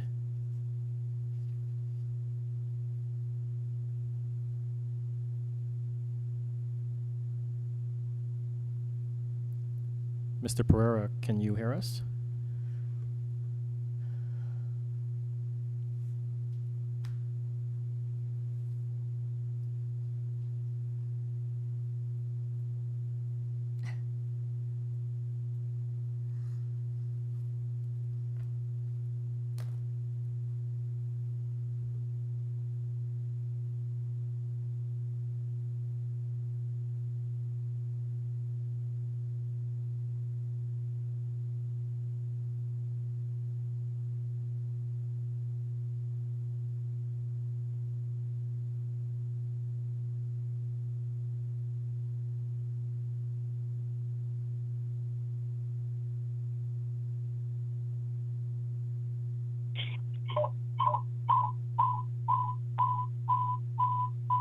Hi, Mr. Pereira. You've been unmuted. Thank you. Can everyone hear me? I can. We had some weird ringing before we heard your voice, but you seem to sound okay now. Yeah. Okay. Well, I had to connect. I had to connect via phone for whatever reason. I was saying I'm here, but nobody could hear me. I think the previous applicant had a similar issue. But anyways, I have called in. My name is Chris Pereira. I am the principal of Mbahar Planning Design Limited. We're the planning and urban design consultants for the owner of 30 Powerhouse Street. In terms of whether or not committee want any type of presentation for myself, I'm in the committee's hands. Okay, I don't think we need a presentation. Panel members, any of you have any questions? No, I think we're pretty clear on what you're asking for here with the stairs. So we don't need a presentation. We've read the materials. So if there's anything that's not in the materials, we're actually ready to go into committee to make a decision on this one. That's fine by me. All right, so let's take it into committee, panel members. Mr. Reed. This is a very straightforward application, and I think it's necessary for the safety of the building to have a safe fire escape. I think that's an understandable thing. It's staying within the property boundaries, and it looks good, and I think it'll fit in with the style of the building. So I move to approve with no conditions. Okay, do I have a seconder, Ms. Chan? So motion to approve moved by Mr. Reed, seconded by Ms. Chan. All in favor? Okay, that motion carries unanimously. Thank you. Item number 32, 1921 Davenport Road. We have before us a copy of the draft plan of survey, site plan, floor plans, and elevations, a covering letter from Mr. Riley, the agent. We have transportation correspondence, and they were okay. It looks like issues will be addressed through site plan control. Planning is asking for a condition. We have a letter from the counselor that supports this application. We have support from 1944 and 1909 Davenport, as well as a petition, 5-signature petition from residents and owners of Lawton Avenue. And I think that's oh no, we have opposition from number 48 Pelham Avenue. And in terms of speakers, I have 3 speakers listed. Is that correct? In opposition from the... Madam Chair, there's 3 registered speakers. I'm still trying to contact the last one. None of them are on the line right now? The first 2 are. Okay, the first 2 are. Okay. So do we have the agent then, or whoever's speaking? I have 2 people listed here, so I'm not sure who's speaking. Hello, this is David Riley. Can you hear me? Hi, yeah, I can, David. Mr. Palacio, is he just there to help out if needed? He'll be speaking at the end. I'm gonna try to keep so that it's total 5 minutes between the 2 of us, if that's That's okay. fine. So just let me know when you're switching, okay? Sounds good. And I'm happy to take over it and answer any questions when we get to that point. Yeah, so we have 2 speakers listed in opposition on the line. There's actually a third we're trying to reach, so maybe I'll get you to start your presentation now then. Great, will do. So hello everyone. So this is a proposal to construct a new 5-story mixed-use building with 2 commercial units at grade along Davenport and 19 residential units. The property is located at the southeast corner of Davenport and Loughton, near Davenport and Symington area, and the property is within the mixed-use areas designation in the official plan and within the commercial residential CR zone. So this is an area envisioned as an area to accommodate mixed-use intensification. So as outlined in our letter that we submitted to the committee, this application is also subject to a concurrent site plan application initially submitted in November 2020. So the proposal before you today has already gone through extensive review from various city departments and has evolved from that review. So our team has worked with the city staff to refine the design in response to comments received, leading to the proposed development that's before you today. And the proposed building is really the result of the collaborative efforts of the landowner, the city, and our team to arrive at a solution that really we think is appropriate and good planning for the site in relation to the surrounding context. I just wanted to note off the bat that we're in complete support of city staff's recommendation to approve the application, and we fully agree with the suggested conditions of approval that they recommend. I also wanted to note that there's much support for this proposal within the community, and there's also a letter from the councillor, as you mentioned, Madam Chair, in support. A number of variances are required to facilitate the proposed development, so we're at a stage now in the site plan where we got the blessing from planning to move ahead with respect to the variances, because the building is essentially set while we finalize a few more site plan matters. Overall, it's my opinion that the proposed variances collectively facilitate the construction of a mixed-use building that's been really well designed and compatible. So the proposed building frames the edge of Davenport and Loughton, providing for an appropriate and pedestrian-scaled street wall along both street frontages, really, and many improvements to the landscape and streetscape are proposed.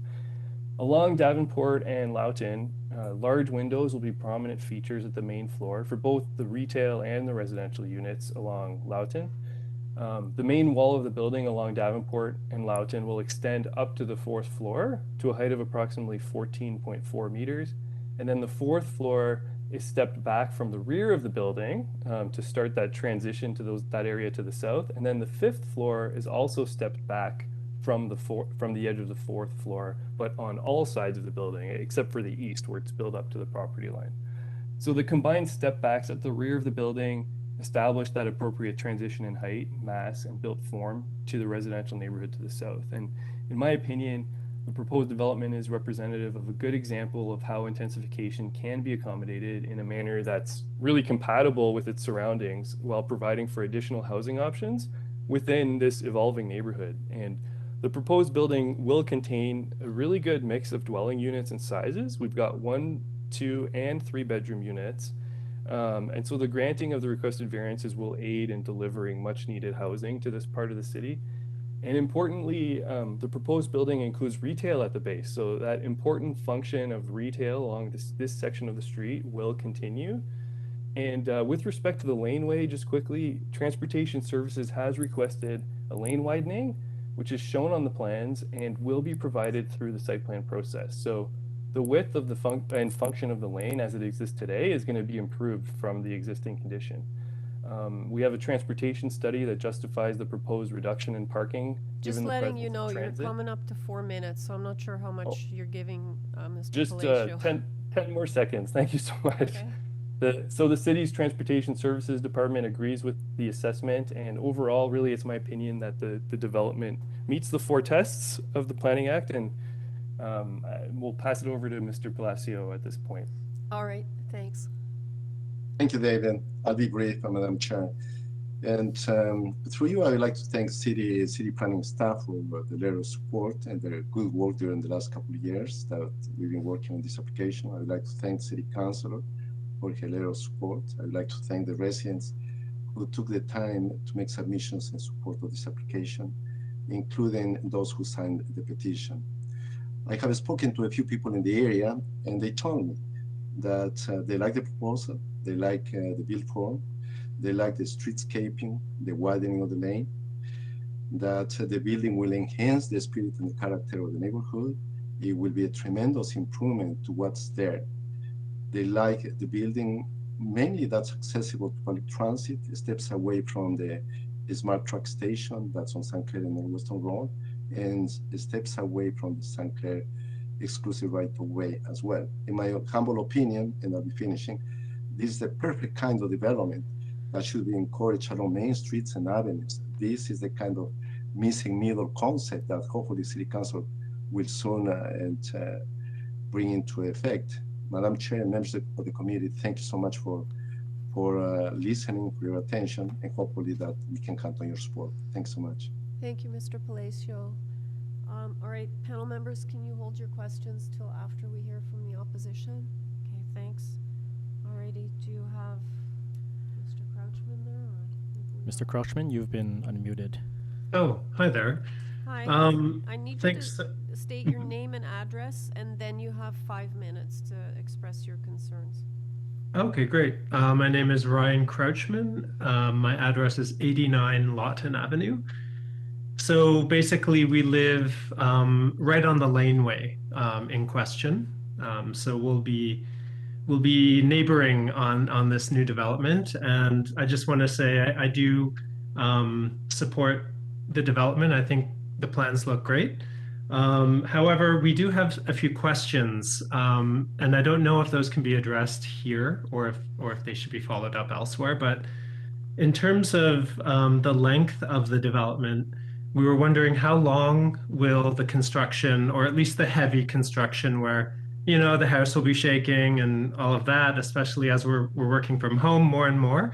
How long will that go on? And also potential, you know, damage. You know, I know our house as well as our neighbors are quite old and brittle in many ways. And if there will be, you know, a lot of vibrations and that type of thing, what could we expect in terms of, you know, protection or compensation or what have you in that respect? Okay, so basically, this is not dealt with here at committee. Any compensation issues are something between you and the developer. Perhaps that can be addressed offline by the agent. Perfect. And he may be able to just give an approximate timeline of construction. I don't know, but this is not under our jurisdiction at all. We only deal with the variances. No problem. Okay. All right, great. I don't have any other major concerns in terms of the plans that I've seen. I think there was a question about parking. There will be 4 spots right on the lane.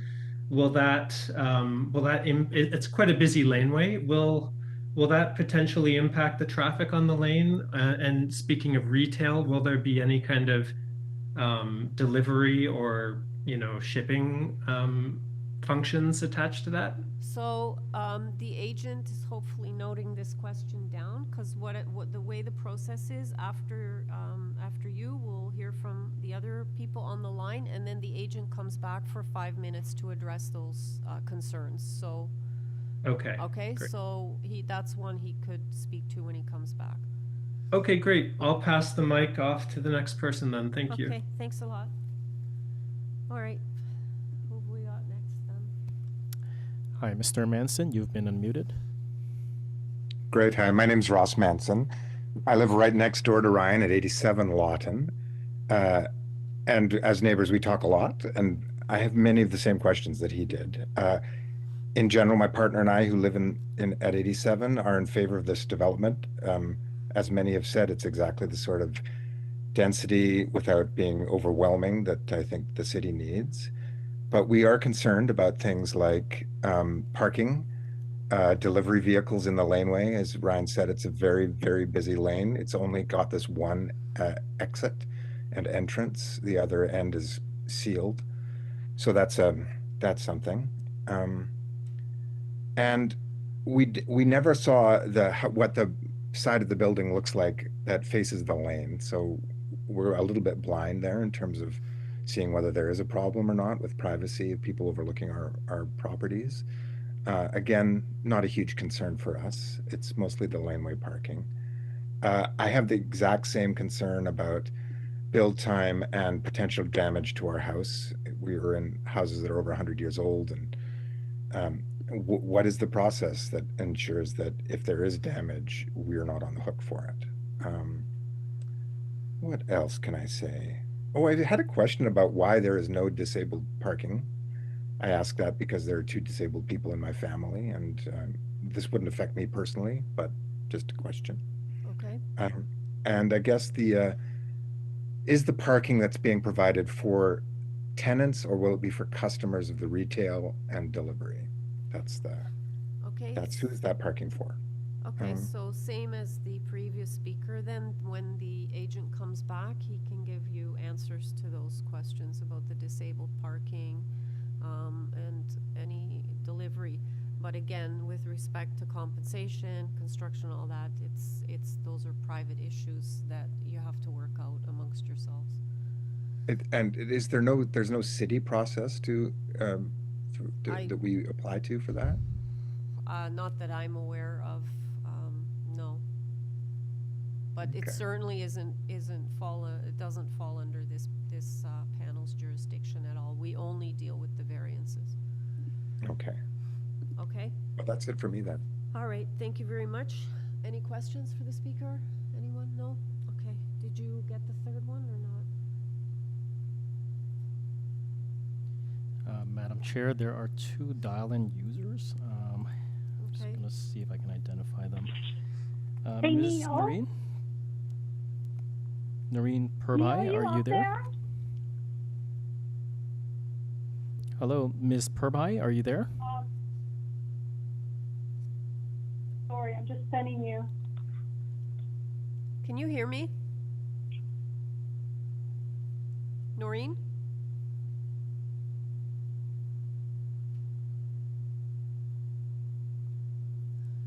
Those phone numbers don't match what's on. Okay, so then, okay, so no. All right, so not available. Okay, Mr. Riley, are you there? Hello, yes, I am here. Okay, so we're unable to reach the third person. However, having said that, can you speak to some of these things that were raised about disabled spot, the parking, who it's for, and just if you have any idea of the timeline of construction, and as I mentioned, the other issues are for discussion amongst yourselves. Certainly. Just with respect to, I also heard a question about the rear of the building and what that looks like. And there is an elevation if you want to put it up on the screen. This might help answer a few questions. And that is, I believe it's the page right after that. What number? Yeah, that's it. That's That's it? it right there. Yeah. Okay, that's perfect. I was just going to ask for the rotation. Thank you so much. So this is the rear of the building. So this is what would be facing the laneway, and you can see the 4 floors there. The stories actually step back where you see those areas that are lighter colored at the top. But I wanted to pull this up just to show that there's no loading garage or loading space here. And one of the reasons for that is because the building only has 19 units, it's actually not a requirement of the bylaw. Similarly, there isn't a requirement for accessible parking spaces because of the number of units and the number of parking spaces that are generated as required. However, what we did do, if you go back to the site plan, which shows the layout of the parking along the laneway, they're actually quite wide in that they're 3 meters in width, but there's actually space in between them.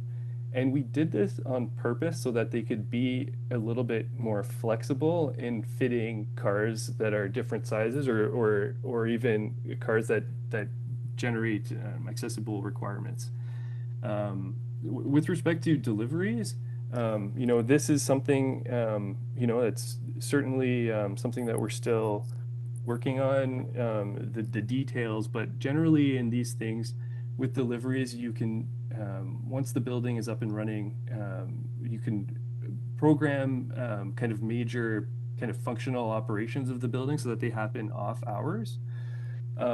I do have just a quick comment just from the architect. I was able to connect with him on construction timelines, just for everyone's knowledge. I know it has nothing to do with the variances, but the excavation and the construction of the building up to its top level is estimated to be 1 year, and then it would be all internal after that. But I will note that there's only 1 basement level, and it's not an underground parking garage.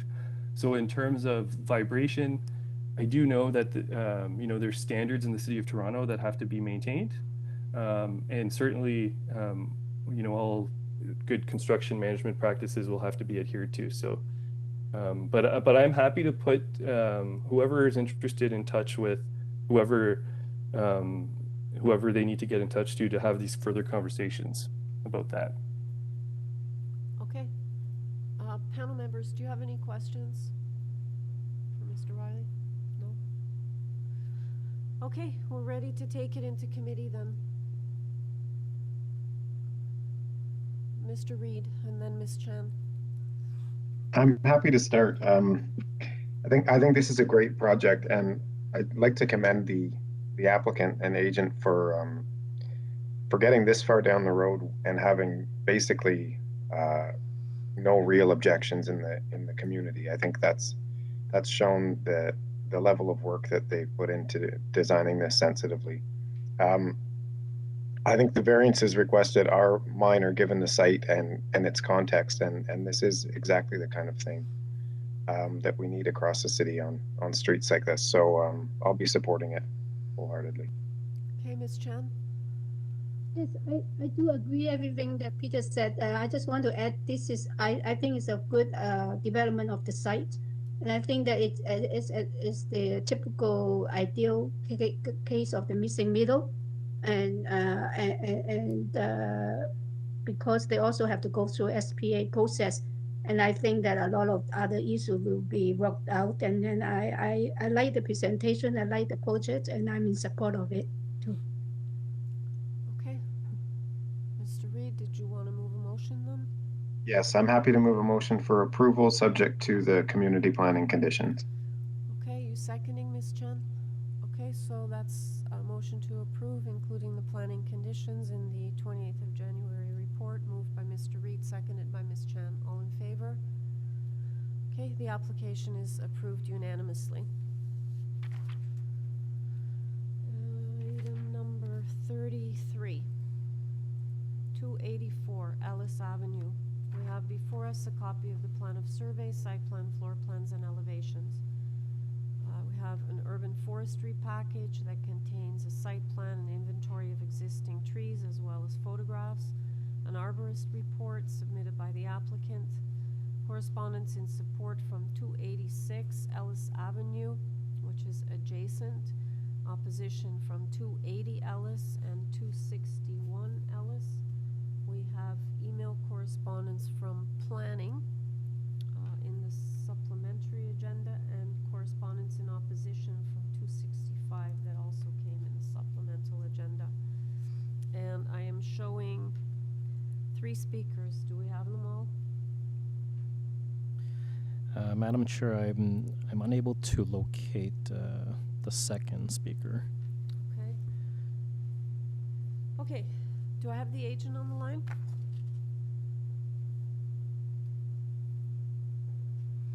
Yes. All right. And your name for the record? Yes, my name is Joe Dome, 1101 Steeles Avenue West, agent for the owner. Okay, Mr. Dome, because I have 2 speakers listed in opposition, can you do a presentation, please? No more than 5 minutes. We're starting the clock now.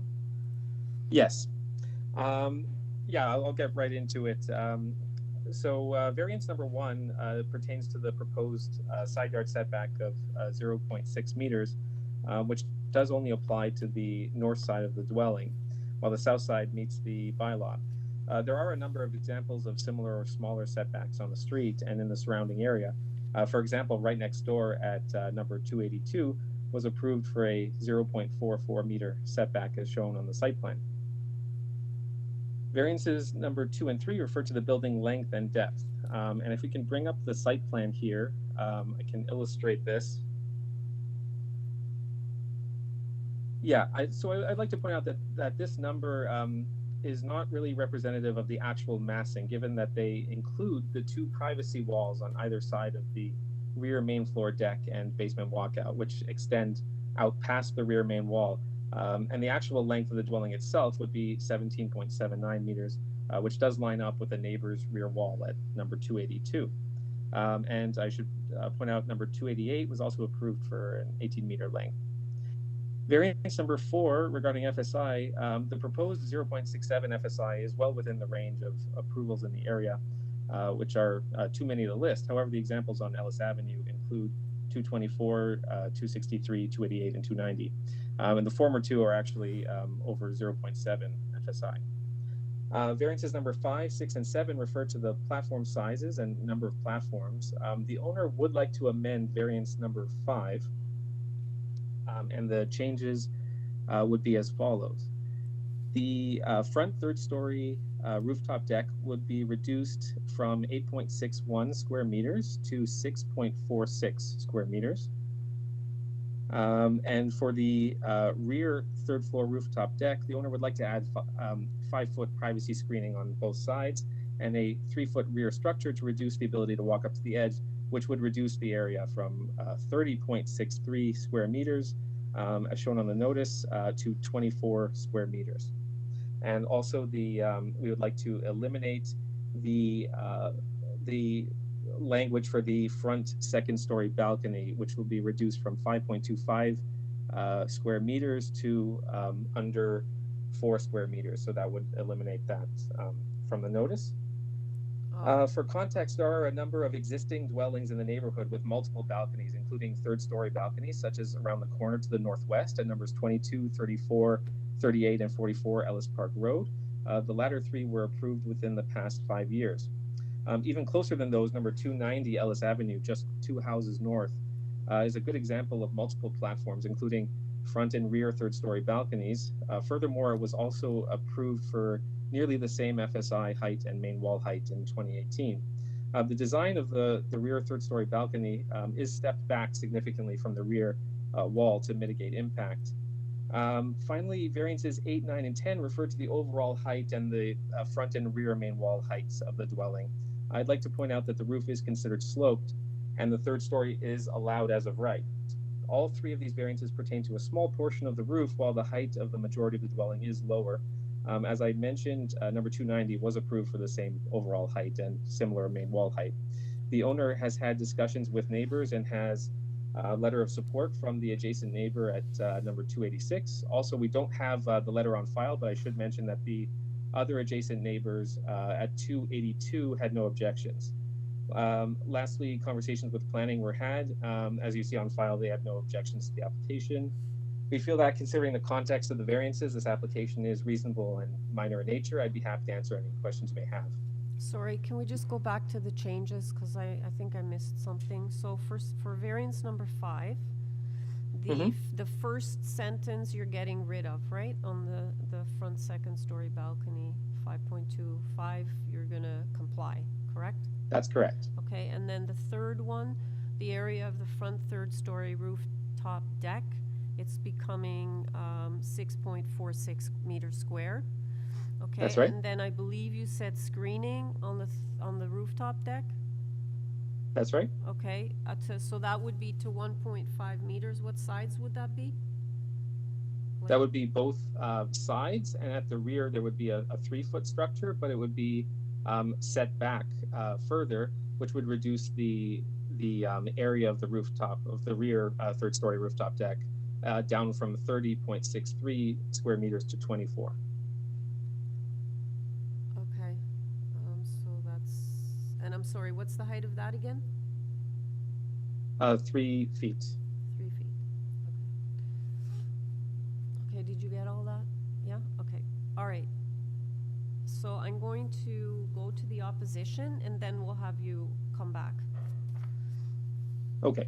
Okay, thanks a lot. All right, have you got Michael or Rita? Hi, Mr. Price, you've been unmuted. Hi, it's Rita Price. Can you hear me? I can. What's your address, please? Thank you, Madam Chair. My address is 280 Ellis, and I'm speaking on behalf of myself, Rita Price, and my husband, Michael Price. I just want to say we do welcome development, and we have had several houses on the block, as previously stated by the builder, that have been built recently. The proposals, however, do far exceed the minor variances that have been granted the past 3 years, and not just on Ellis, but on similar street structures in the area, and not keeping in the scale of the neighborhood. I noticed that they mention approvals on Ellis Park. However, Ellis Park is not a similar street structure and backs onto a ravine, and is not the same as Ellis or the other streets that we have pulled the application and trends that the committee has approved in the past. Before I get to the listed variances, they mention it's a sloping roof, but I'm not sure how it can have such a large deck. It is a flat roof. The comparator at 290, I believe they said, that has a similar height structure, does not have an enormous deck or flat in any way, shape, or form on the third floor to be able to allow it. In respect to the references, in respect to the actual variances, we do have the variance listed at 282 that they did talk about. However, from a length perspective, the variance at the 282 was 5.9%, and the variance on the application is 22.8%. I didn't catch whether that was one of the changes or not. I am very concerned that it has not asked for variance for the third floor. Again, it's a flat deck. I am concerned about the number of black balconies. You know, they have adjusted the 30 meters on the top deck to 24, but that's still a significant major variance, which is an outrageous rooftop, none of which is anywhere in the area of that size. And also the maximum in the past that has been approved from a floor space index has been 0.53%, which is a 51% variance, and they're asking for 62.9%. We seem to have a difference of opinion on the support 282 seems to have been provided to this build. Our understanding is they have not supported the build, which is why there is not a signature. I do want to sincerely thank the committee for listening to our concerns and being able to put them on record. Thank you. Thank you very much. Panel members, any questions for the speaker? Seeing none? Okay.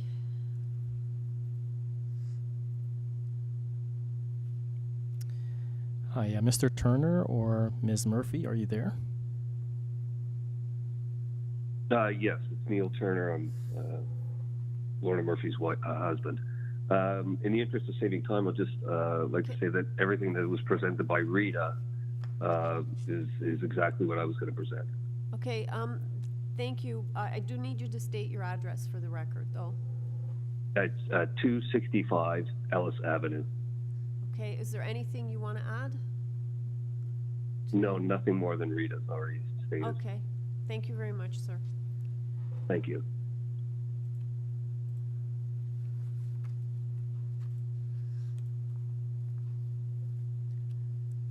Hi, Mr. Hallas, you've been unmuted.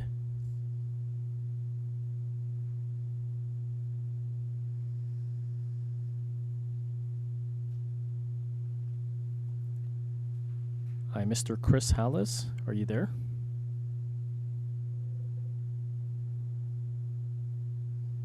Can you see him?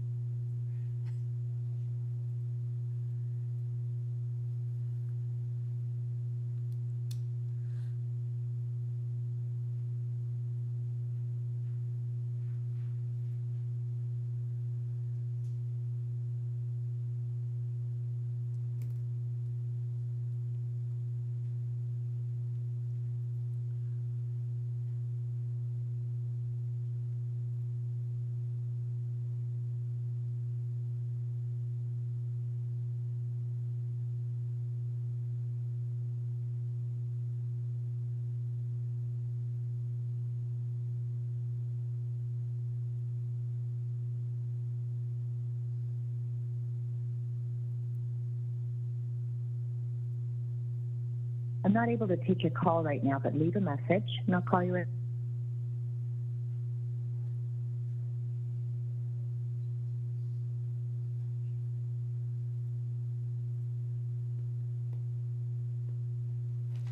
Hi, Mr. Hallas, are you there?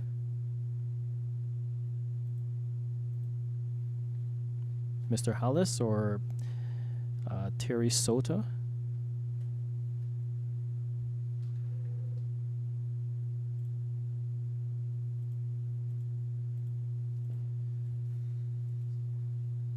No luck? Okay, Mr. Dome, we're still trying to reach the third party that's listed, but can you speak to the issues raised so far, please? Yes, I can. Yeah, to address those comments, the sloping roof, it actually is considered a sloped roof, and that's why it's not subject to a third floor or the lower height variance. Efforts have been made to try to minimize the impact by stepping it back at the rear. And the length of the dwelling, as I mentioned earlier, it really only applies to those privacy walls, which do help to improve the privacy condition of the rear deck at the main floor, and it doesn't actually extend further. So if committee were to approve the application, then it would be beneficial to have the condition to construct as shown on the site plan. There are actually a lot of examples of all the variances regarding the FSI, and the balcony area actually I can look up on Ellis Park Road. On Ellis Park Road, the contention that that the third-story balcony is the largest. There is actually a 28 square meter platform at number 34, approved in 2018, 34 Ellis Park Road. And we think that we've done, that the changes we've made would help to improve the privacy conditions of the balconies and the overall area, and to reduce the impact. Number 282, the contention that they weren't in support. The owner has communicated to me that they spoke on the phone 2 days ago and addressed what they asked for. And one of the issues was to move the air conditioner to the front. So that's something that was addressed. But other than that, they didn't have any objections. Okay, panel members, do you have any questions for Mr. Lohm? Mr. Solomon? I have a question about the height variance. Under number 10, for example, is this building being considered a flat roof building or a sloping roof for height purposes? A sloped roof. And so if it was considered flat, what would be the maximum height permitted for a flat roof? That'd be 7.2 meters. Oh, so just not much difference. Okay, thank you. Any further questions, panel members? Seeing none? Okay, so we're ready to take this into committee for a decision then? Just hang on 1 second. You weren't able to reach that third. Okay, yeah. So let's go into committee.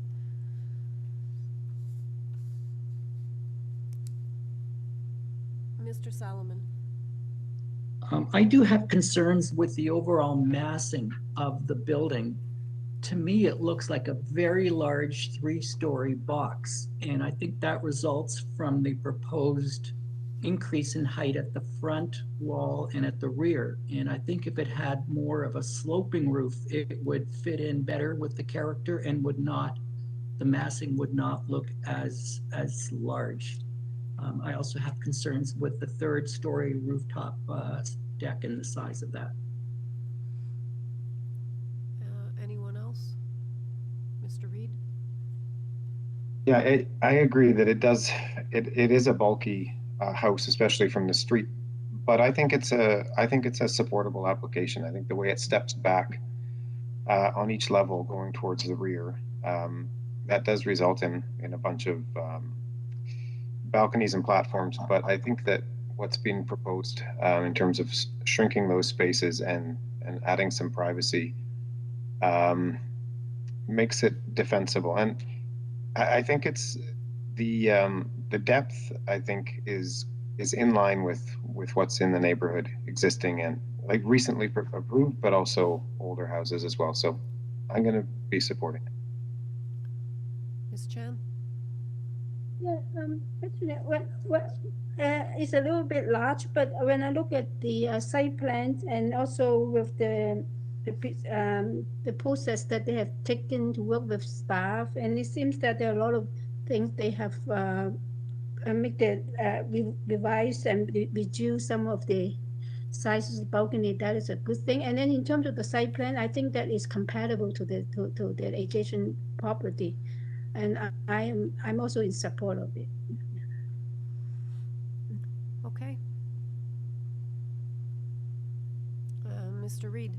So I'm happy to bring a motion for approval subject to the amended application. And I think that staff has the privacy elements that the applicant put forward written down. Yeah. Yeah. So with those conditions attached as well. Okay, do I have a seconder? Ms. Chan? All in favor? Ms. Chan, yeah? Okay, I'm going to abstain to avoid a tie. And Mr. Solomon, you're dissenting. Okay, so that motion carries, so the application has been approved. Okay, just a second here. Okay, panel members, do you want a 5-minute break or do you want to keep going? Yim, you want a break? Okay, let's take 5 minutes. We'll be back at 4:15 as per the computer clock.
item,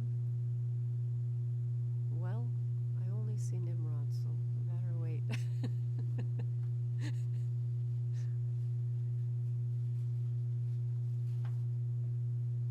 What's that? Are they? What did-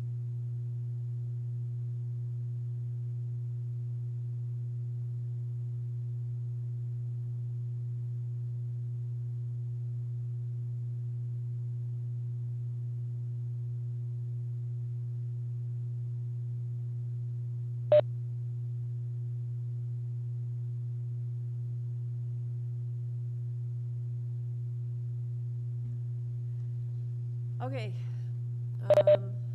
Yim, if you can hear me, we're ready to go. But we'll start, we've got quorum, so the next item, excellent, there you are. Item number 34, 331 Kingswood Road. We have before us a copy of the plan of survey, site plan, floor plans, and elevations. We have an arborist report, correspondence between urban forestry and the applicant.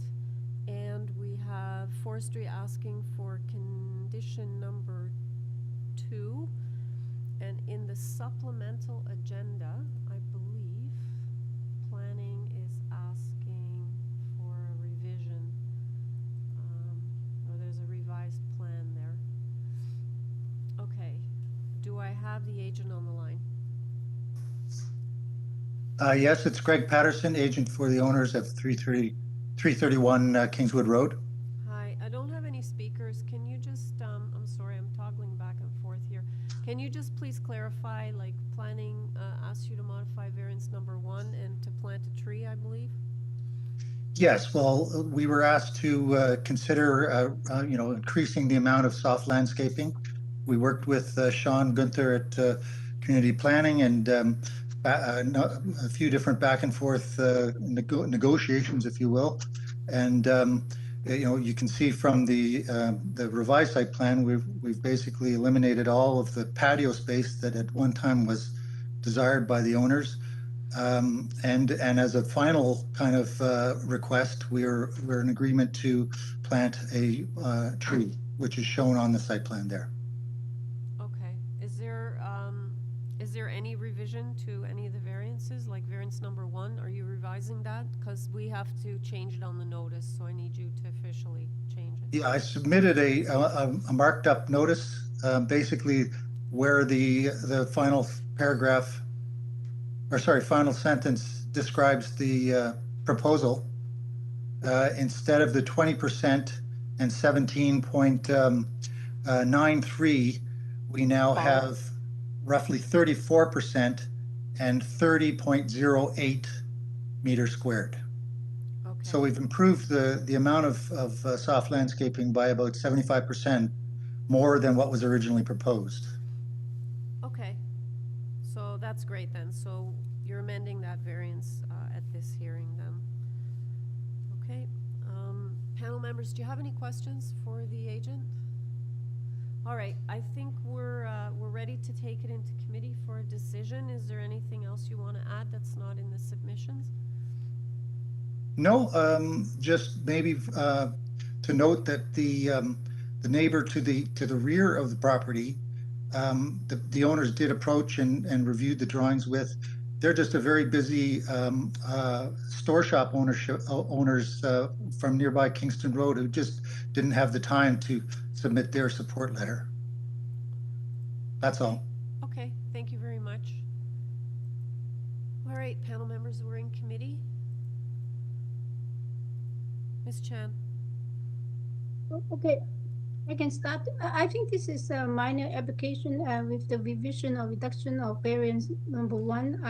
I think it's minor, and then I'm in support for approval. Okay, we should still probably include that condition in the planning report to plant a medium-sized tree. It's in the supplemental agenda. I thought that is already included on the site plan. Okay. I'm not Or sure, but do I you want think to tie staff to the was site shaking her head. plan? We should include it still. Through you, Madam Chair, I believe, yes, they were asking you to tie the plans. Okay, to tie it to plans then. Yes, that's what I suggest. Okay. Okay. All right, so that motion then is with the amendment to variance number 1 from 34% to 30.08 meters squared and to tie it to the revised plan submitted. Okay. Could I and then- add, Yeah, go Chair? ahead. I think there's an urban forestry condition number 2. Yep, there is, sorry, I have it written down, I forgot to mention it, thanks. Did you want a second then with that? Yes, please. Okay. All right, so that's moved by Ms. Chan, seconded by Mr. Reed. All in favor? Okay, that carries unanimously. Thank you.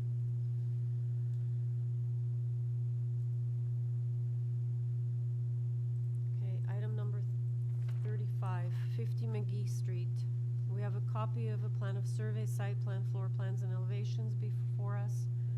We have a request for deferral. We have submitted by the agent, and we have forestry asking for condition number 2. And I'm not showing, actually I do have one speaker listed here. Okay, do I have the agent on the line? Afternoon, Jeffrey Moot, Principal Moot Architect, agent on behalf of the owner. So you're asking for deferral, right? Yes, please. Okay, and the reason for the deferral is?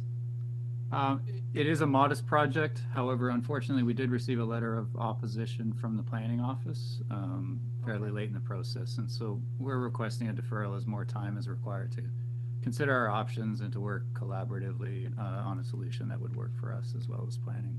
Thank you. Okay. Let me just, do you have the opposition on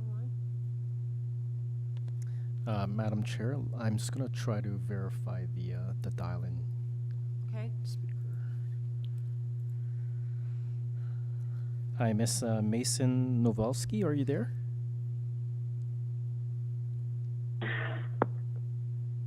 Hi, Florence, are you there?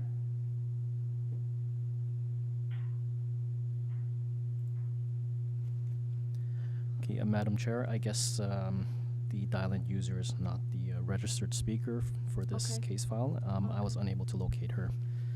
Okay. Mr. Moot, we did have somebody listed from number 54 McGee, so perhaps you could have the owner or yourself engage with that person whilst you're making any potential revisions should the deferral be granted. Absolutely. Okay, great. Okay, panel members, let's take it into committee. Mr. Reed. Yeah, I think this is reasonable. And obviously the applicant has shown some willingness to work with staff and neighbors to modify the proposal. So I move that we defer the application. Okay, do I have a seconder for this motion? Mr. Solomon? Okay, so motion to defer to allow the applicant to consult with planning and neighbors to make improvements and revisions to the application. Moved by Mr. Reed, seconded by Mr. Solomon. All in favor? Okay, your application's been deferred. Thank you. Item number 36, 24 Brick Court. We have before us a copy of the plan of survey, site plan, floor plans, and elevations, 2 photographs of the subject property. We have presentation materials package submitted by the applicant. We have a response, copy of the response from the applicant to community planning. We have email correspondence from the TRCA. And we have correspondence from tree protection and plan review. And forestry is asking for condition number 3. Planning has a report in the supplemental agenda recommending refusal, and we have 2 form letters in support. Number 22, which is adjacent, as well as number 25. And yeah, that's all the material we have before us. I'm showing 2 speakers listed, I believe. Yeah, 2. Are they both on the line? Madam Chair, only the first speaker is online. I'm unable to locate the second speaker. Okay. So, do I have the agent then on the line? Good afternoon. Hi. Can you for the record, please? Craig Rafe, applicant and architect on the project. Okay, so you are aware of the refusal report from planning? Yes, we are aware. Okay, we do have one opposition speaker, so can I ask you to do a presentation, please? No more than 5 minutes. Absolutely. If you could please pull up our brief material. The project before you this afternoon is a detached home on an existing empty lot. Just off screen below is a photo of the existing condition. The home is designed to contain 2 units, a basement apartment that's 660 square feet with a single bedroom and laundry that's accessed via a front basement walkout. And the main unit, which is ground, second, and third floor, it's 1,780 square feet, so a fairly modest 3-bedroom unit. Next page, please. So the key to this application is really understanding the context. The site is at the end of a row of townhouses, and this enclave of houses is sandwiched between employment lands and commercial mid-rise zoning that's rapidly densifying. Literally 6 meters away from the site, across what's known as Memory Lane, is a site with mid-rise entitlements. Next page, please. The irreverence of this area has made it very well suited for infill housing. There's a high prevalence of new and infill dwellings of similar size and character, well established, both on immediately behind us as well as slightly farther east, as is illustrated below. Next page, please. When looking at the design of the house itself, we conceptually envisioned it as a metaphorical cap on the end of the roadhouses to the south, although I will note this is a detached house, unlike its neighbors. We stepped in the upper floor and changed the cladding to reinforce the existing eave line established by the street. And I'll quickly note that there is no variance for height or for main wall height triggered by this design. It's all fully compliant in terms of its vertical dimensions. Next page, please. With respect to the requested variances, there are 9 in total, and the highlights are that many of the building elements are close to the side lot lines. This includes both overall setbacks, platforms, and stairs. These are a result of the relatively narrow 14-foot lot and are typical since most lots in the adjacent context are similarly efficient, as I would describe them. Next page, please.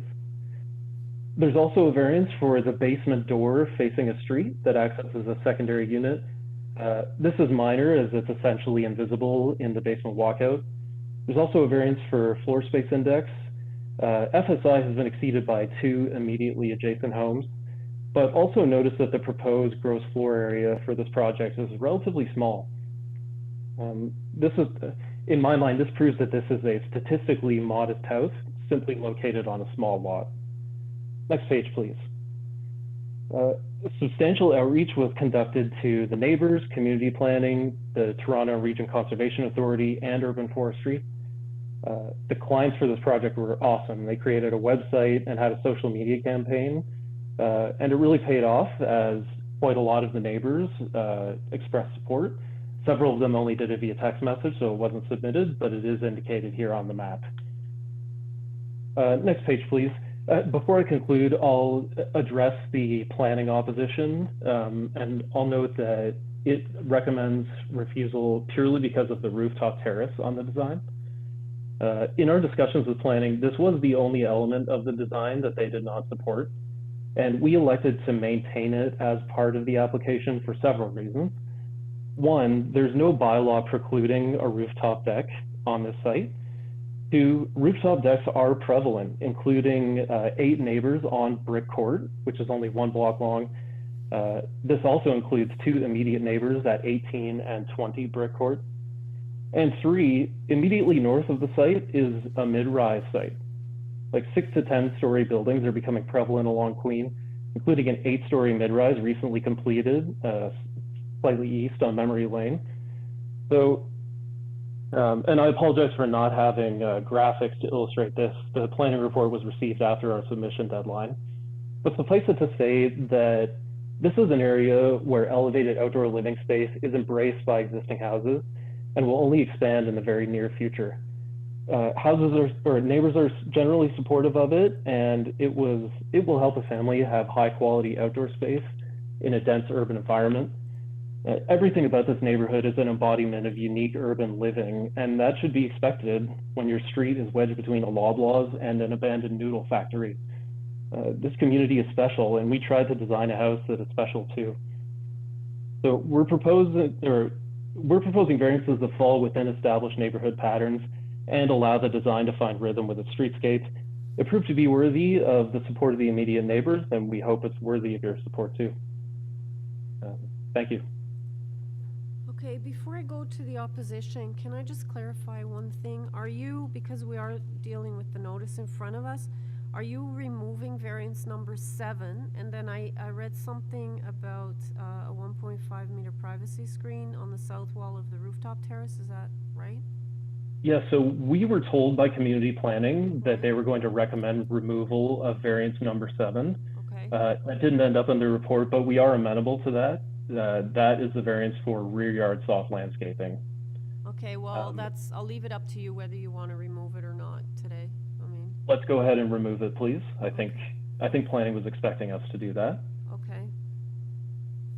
And then yeah, the privacy screen on the south wall of the rooftop terrace, is that still in play here as a condition, or? So, I mean, I don't want to see that, mostly because the existing rooftop decks don't have it, and the mid-rise projects that will overlook the site won't have it.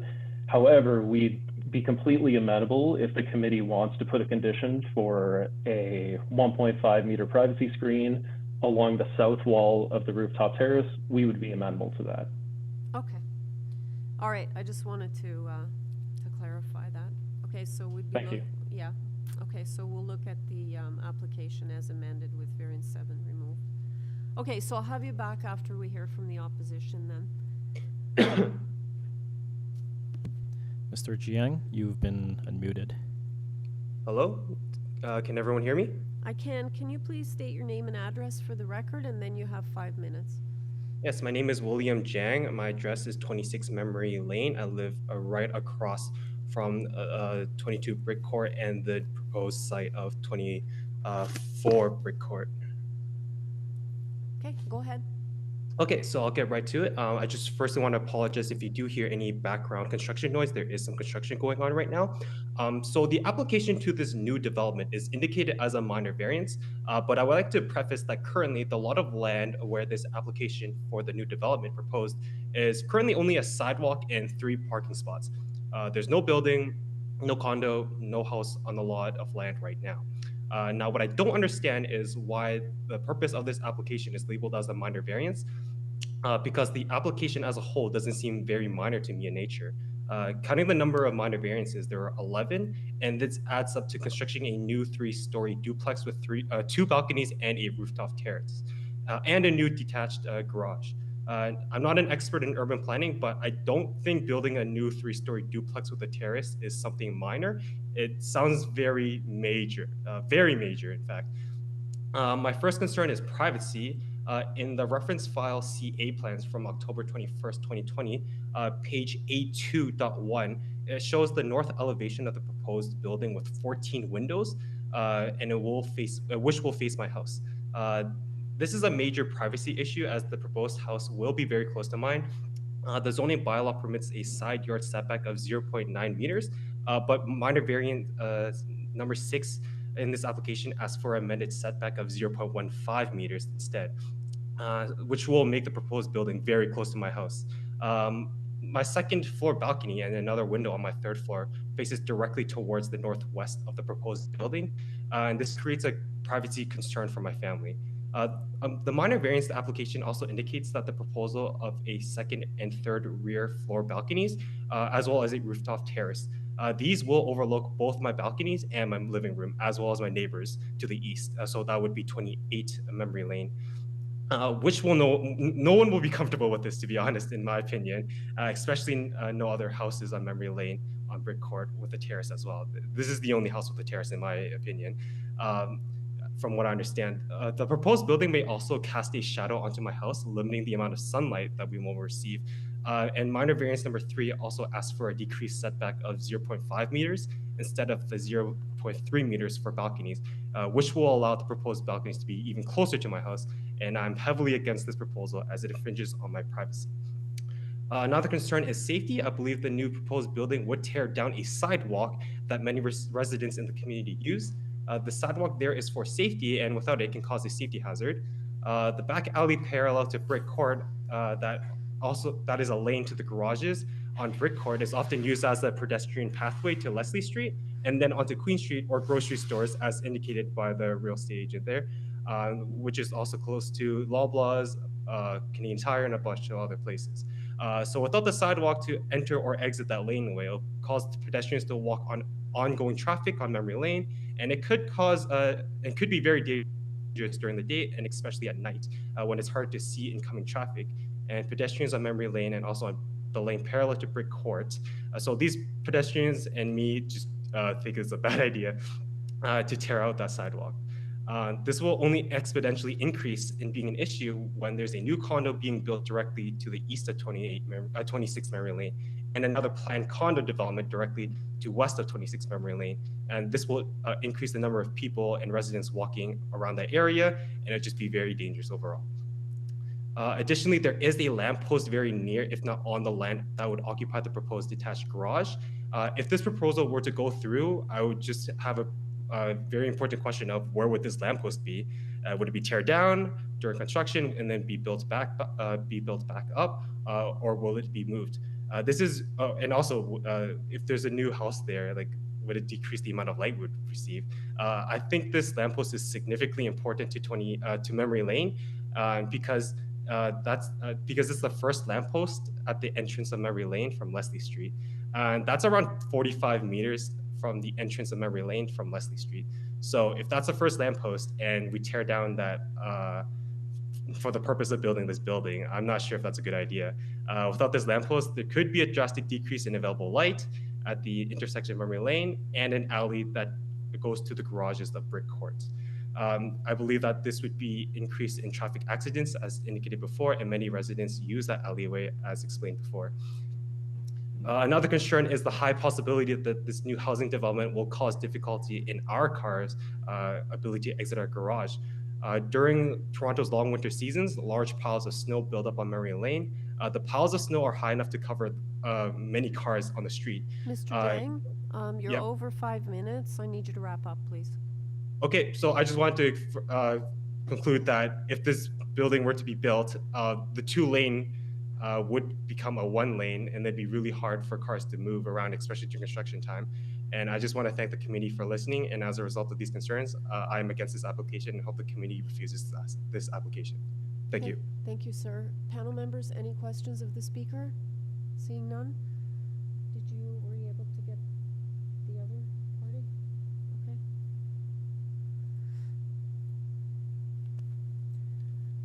Hi, Ms. Kristen Matthews or Peter Zaccaro, are you there?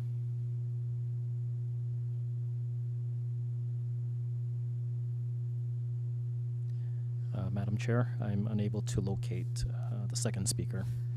Okay, Mr. Race, we're unable to reach the next speaker. Can you speak to the issues raised by Mr. Jang, please? Certainly, thank you. And first of all, I absolutely would have loved to have addressed many of these concerns during outreach. Like, for example, the width of the lane. Well, let me start. This lot is an existing empty lot. It complies with all zoning bylaw requirements and is fully buildable. Like, it is zoned to contain a house.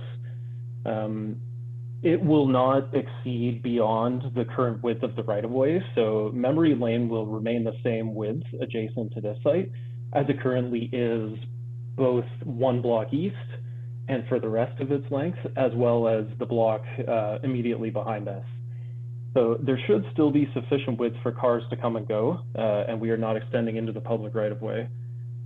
Similarly, the sidewalk that currently exists is on private property, and it will be demolished. However, as part of our building permit application, we will be required to reach out to transportation planning to verify what exactly has to happen with that and if replacement sidewalks are needed. That is a municipal concern, so it won't happen on this site, but we're certainly going to go through the appropriate process to make sure it's accommodated. With respect to the windows looking on to adjacent properties, so all the north windows on this project were designed to be narrow and tall. Firstly, they open on to Memory Lane, which is essentially a street in this area.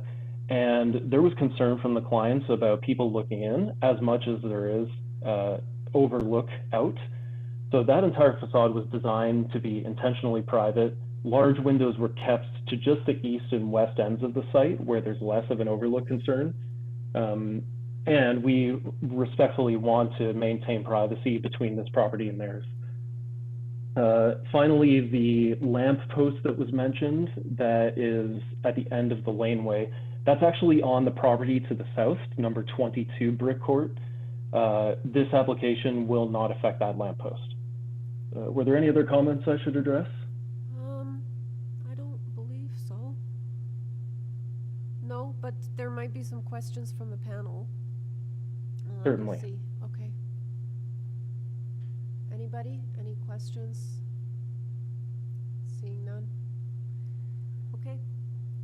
So we're ready to take it into committee.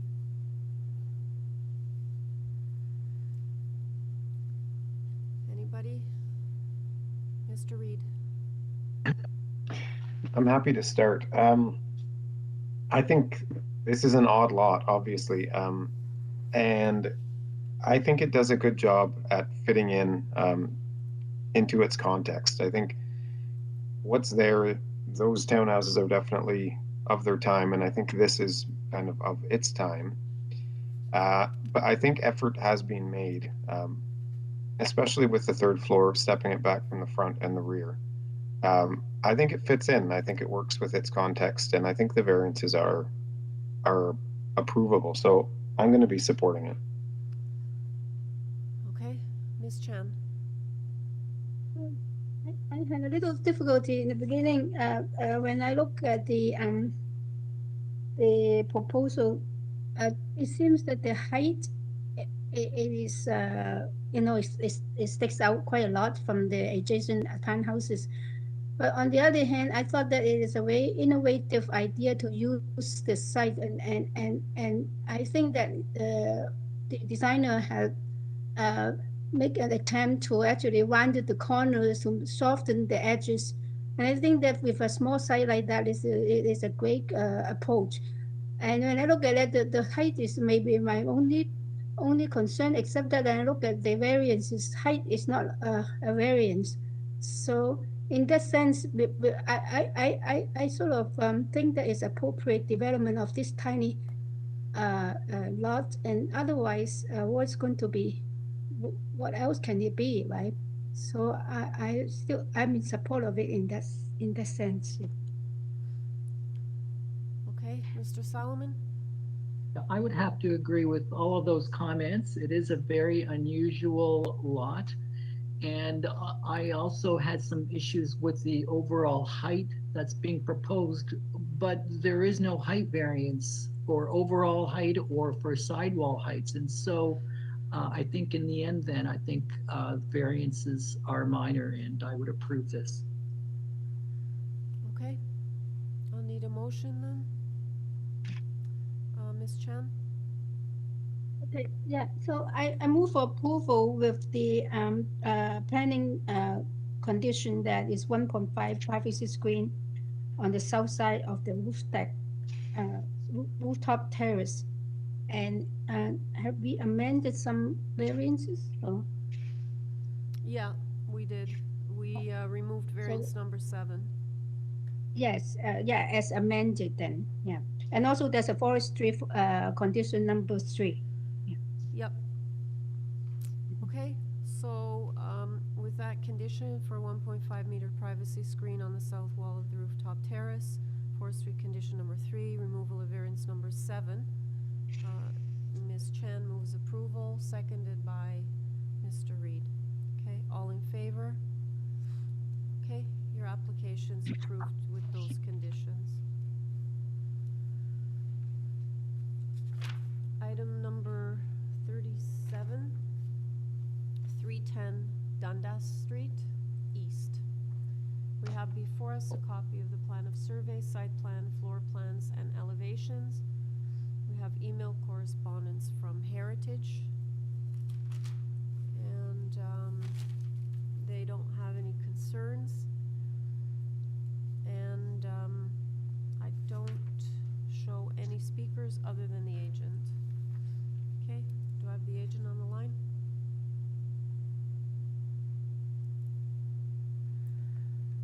Hi, Miss Milenov, you've been unmuted. Sasha, you there?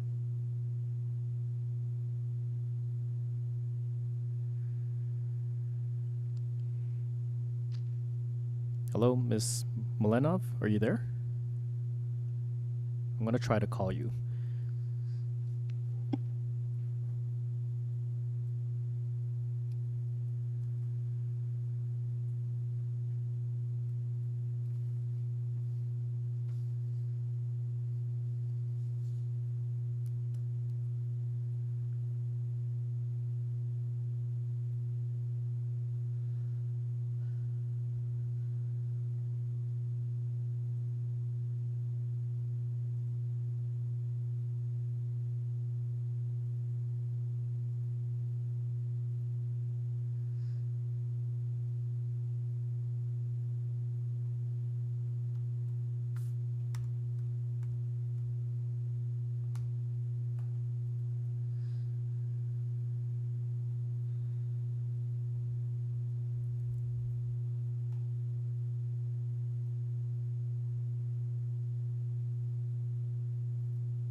Hi, Miss Milenov, are you there? Hello? Sasha? Yes, I'm on my cell. I wasn't able to get through on the computer. Okay, I can hear you now. So, Can you hear me now? yeah, just state your name Okay. for the record. Sasha Milenov, 63 St. Clements Avenue, Toronto. On behalf of Toronto Housing, the proposal in front of you, Madam Chair, is an addition of one accessible parking space instead of two regular spaces in the building owned by Toronto Housing. The proposal meets all four tests of the Planning Act, and it's minor indeed. So I kindly request your approval. Okay, panel members, do you have any questions? No? Okay, we're ready to go into committee then. A motion, comments, both? Mr. Reed. This is very minor, and I think that it's a good thing to be including accessible parking in existing structures where they don't exist. So I can see no negative impact to approving this minor application, so I move approval with no conditions. Okay, do I have a seconder? Mr. Solomon, so motion to approve, moved by Mr. Reed, seconded by Mr. Solomon. All in favor? Your application has been unanimously approved. Thank you. Okay, item number 38, A, B, and C, 46 Pape Avenue. We have before us a copy of the draft plan of survey, a copy of plan of survey, site plan, floor plans, and elevations, revised site plan, floor plans, and elevations, a covering letter from the agent. We have an arborist report, staff report from engineering construction services asking for conditions, as well as we would be looking at standard consent conditions. And forestry is asking for conditions 2 and 3 on parts 2 and 3, and I don't know, I can't read my own notes here. And on part 1 also, right? So on everything. Okay, and then we have support from, we have 9 form letters in support from 46 and 48, which are both adjacent property owners, as well as an additional 7 people on Pape Avenue. And I don't show any speakers other than the agent. Madam Chair, we do have one registered speaker. Okay, do you have them on the line? Yes. Before I go to the agent, I want to see if they're actually in support or opposition. I can't hear. Hi, Hello? Miss Bender. You've been unmuted. Is it Bender? Oh, sorry. No, I just wanted to listen. I didn't know. Okay, that's fine. I just wanted to check whether you wanted to speak or not. So we'll Yeah, just... I'm sorry. That's okay. We'll let you get back to watching. Okay, are you there, Mr. Barrett? Yes, I am. Good afternoon, committee members, Madam Chair. Graham Barrett, 1575 Dundas West, agent for the owners of 46 PAPE. Okay, panel members, do you need a presentation on this one? No? Anybody have any questions? Ms. Chan? Yes, okay, I just have one question. Part 2 and part 1, on the site plan, they seem to be identical, but I don't understand why I think it's part 1 has a front yard setback variance, while part 2 does not have. Can you explain that? Yes, thank you for bringing that up. This proposal got a little bit confusing in that parts 3 and 4 are required for future road or boulevard widening. They need to be conveyed. Now, we got into some confusion of whether or not these were to be included in the calculations for lot area and front yard setbacks and so on, and it was determined that it is to be included. So essentially, parts 3 and 4 are removed from the lots when determining front yard setbacks and lot areas and so on. So we did have proper zoning reviews done to confirm the required front yard setbacks. The required front yard setback is the average of both adjacent. So one of them is required and one of them is not, as number 44 is set back much further than say 46B or 48. So that is why, in that convoluted explanation, I hope I was clear enough, only one of these sites actually requires a front yard setback variance. Oh, it is a good explanation because I couldn't figure it out myself. Yes, neither could I for a moment. So it was definitely confusing. Okay, thank you so much. Yeah. My pleasure. Okay, any further questions, panel members? Okay, seeing none. Okay, Mr. Barrett, we're ready to go into committees or anything you want to add that's not in the submissions? No, I believe everything's there. I believe this is quite straightforward. This is suitable for this stretch of PAPE. We're thankful for the neighbor support. We're thankful for staff's assistance with this and their lack of opposition, and we're happy to meet all the requirements of the ECS report and urban forestry. So I think this is a great proposal on its own merits, and I think it'll be a great change for this site on PAPE Avenue. Okay, thank you. Madam Deputy Secretary, so I'm looking at my backup notes. So is it forestry 2 and 3 on part 1 and part 2, and part 1 has forestry number 3? Is that right? Yes, that's correct. Okay. Yes. All right, so panel members, let's take it into committee. Nimrod, Mr. Solomon. Yeah, I think the development is appropriate. It fits in with the character of development on the street, and the consent as well is appropriate. And I would move approval subject to standard. Are there standard engineering conditions? There's a November 1st, 2021 report from engineering, and then standard consent conditions. Right, so I would make it subject to those conditions and also the urban forestry conditions that you had previously mentioned. Okay, do I have a seconder? Mr. Reed? Okay, so that motion's moved by Mr. Solomon, seconded by Mr. Reed. All in favor? Okay, that carries unanimously. Thank you. Item number 39, 974 Victoria Park. We have before us a copy of the minutes from the August 25th, 2021 public hearing, as well as the materials, copy of the plan of survey, site plan, floor plans, and elevations. Forestry is asking for condition number 3, correspondence in opposition from Asma and Larbi Medina. I don't see an address for them. 35 Brenton Street, with pictures, a 60 signature petition in opposition from residents on Victoria Park Avenue, Denora Drive, Brent Brampton Street, 72 Cedar Crest Boulevard, properties on Mayan Avenue and 31 Halsey. We received late yesterday a request for deferral, and let me just go to my notes. So the deferral is to deal with a discrepancy in the zoning notice. So I think, Madam Deputy Secretary, we have to defer this. There's no choice here. However, I do have a couple people listed here. Do we have them all on the line, the opposition? Madam Chair, yes, they're all present. Okay, can I have the agent identify himself first for the record? Yes, my name is Mohammed Al Said. I represent 974 Victoria Park Avenue. Okay, and you understand that this matter does have to be deferred, correct? Yes, I understand that, unfortunately. Okay, I'm just gonna go to the people listed to speak here.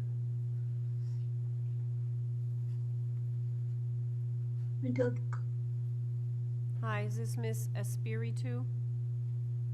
Hi. Hi, it's Maria Espiritu. Hi, Maria, what's your address? It's number 35 Brenton Street, Toronto, M4B1E1. Maria, we are not able to actually hear this application. I'm sorry for the wait. However, there's a discrepancy in the zoning notice which needs to be rectified, so we do have to defer this matter, which means it'll be recirculated and it'll come back for a hearing once this has been fixed. Okay. Okay. All right. Are we gonna be informed? Yes. I'm not. Or I don't know who's in the circulation area, but the notice will go out. Did you receive the notice before? Yes. Yes. Okay. This is the second. Yeah. This is the second time. And I believe that because you are listed here, that you would get a notice. Is that correct, staff? Yes. Yeah. Okay. So yes, you will receive a notice. All right. Okay. Thank you so much. All right. Thank you. Mr. Alksnis. Present, right here. Hi. Charles, Hello. can you just state your address for the record, please? 34 Brenton Street. Okay, so I'm not sure if you heard what I just said, that we have no choice but to defer this matter, so you will be receive the notice once this has been rectified and it comes back to committee. Okay. Okay. Fine with that. Okay, so thank you for your patience today. Do you have Sharon Young? Hi, yes, I'm on the line. I understand. I'm Sharon Young at 957A Victoria Park Avenue. I understand about the deferral. Okay, thank you very No problem. much for your understanding. And anybody else that I don't know about, or is that everybody? Madam Chair, that's all. Okay, thanks a lot, Stanley. Okay, so Mr. El Sayed, so we're going to take it into the committee and vote on the. Ms. Chan, do you have a question? I do have a question. I'd like to ask the applicant, because this application had been deferred already last time. Can you tell us why the reason for deferral last time? Yes, can you hear me? Yep. Oh yeah, so last time we get a new consultant to look at the variances, and we worked closely with him to reduce some of the variances, remove them. So that's why we adjusted the design. We accommodated a lot of the comments from the neighbors, and unfortunately they did not receive the most updated zoning notice, and that's probably part of the reason there's still some opposition. But I'm pretty sure once they review the design and once they review the variances, we will be able probably to change some of their opinions. Because it is important thing for I think for us is that I notice the variants haven't been changed at all. Whether they are not correct at this time, that's why we need another deferral, or whether you have made an attempt to actually revise the design so that they cannot be the same, right? The variances. And I presume you are looking at probably the older one. That's the older zoning notice. The newer one was shared on January 13th. So that one is, I mean, now we're talking about another deferral. So I just want to make sure that for this time you will make a attempt to actually address some of the issues or the neighbors and also maybe with the city. Yeah, that's all. Yeah, yes, sure. Okay. So to add to that point, 1 second, Mr. Salmon. So the variances before us today, did you remove any? Did you change anything? Or, I mean, setting aside the discrepancy in the zoning notice? I think that was my colleague's point, is how many changes have you really made? Oh yeah, so we have addressed some, and then there used to be nine comments before and variances basically, and now they're down to 5. I see. Okay, so and we have removed the main ones basically. That's okay. So the 9 variances that we have in the most recent notice, that's not in fact what you intend to move forward with. Is that correct? Correct. Okay. Mr. Solomon, sorry. That was my question as well. I just wanted to make sure that we're not going to be coming back looking at exactly the same, pretty much the same variances that we have before us. Okay. And Mr. El Sayed, you'll be discussing it with the neighbors and giving them a chance to look at it before the meeting, right? We would like to accommodate everyone and continue being cooperative with everyone, just giving them the chance to review them again. Due to COVID-19 and health concerns, we trying as much as possible to reach the neighbors, right? But we are very careful here when we how far can we reach? We have already 3-4 support from around the neighborhood, the adjacent houses, and we will continue reach out to more neighbors and then explain to them this is what's going on and this is the new variances and the new design. Okay, well, we do have 3 people here today who are being patient for you to come back, so perhaps you could do a Zoom call or something with them. Okay, Mr. Solomon? Yeah, so one of the key variances relates to height. Is the height still going to be staying at 3 stories? Has been addressed and removed. There's no longer like 3-story. It's 2-story. And Ms. Chan, Thank you. Did you have a question, Ms. Chan? No? Okay. All right, panel members, are we ready to vote on this deferral? If so, we'll go into committee. Yes. Okay, So I'm happy to move a deferral of the application on the basis that the applicant has indicated that they have made revisions and will be revising and removing and revising some of the variances. Okay. Do I have a seconder? Mr. Reed. So motion to defer to give the applicant an opportunity to make revisions, show them to the community, and come back and also address any outstanding planning concerns. Moved by Mr. Solomon, seconded by Mr. Reed. All in favor? Okay, that carries unanimously. You do support it, right, Ms. Chan? Yeah, okay, great. Okay, item number 40. 67 LESMOUNT Avenue. We have before us a copy of the minutes from the September 29th public hearing. Copy of plan of survey, site plan, floor plans, and elevations. We have a copy of a tree preservation plan, copy of presentation materials, correspondence from the agent. We have email correspondence from planning. They're asking for a condition, which is in our supplemental agenda. And I'm not showing anyone other than the agent to speak. Okay, do I have the agent on the line?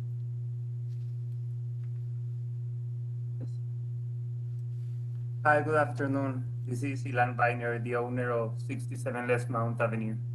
Hi.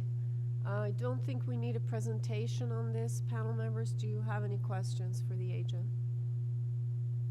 Anybody? No? Okay, sir, we've read all the materials. We don't need a presentation. We're ready to make a decision on this. Is there anything you want to add that's not in the materials we have?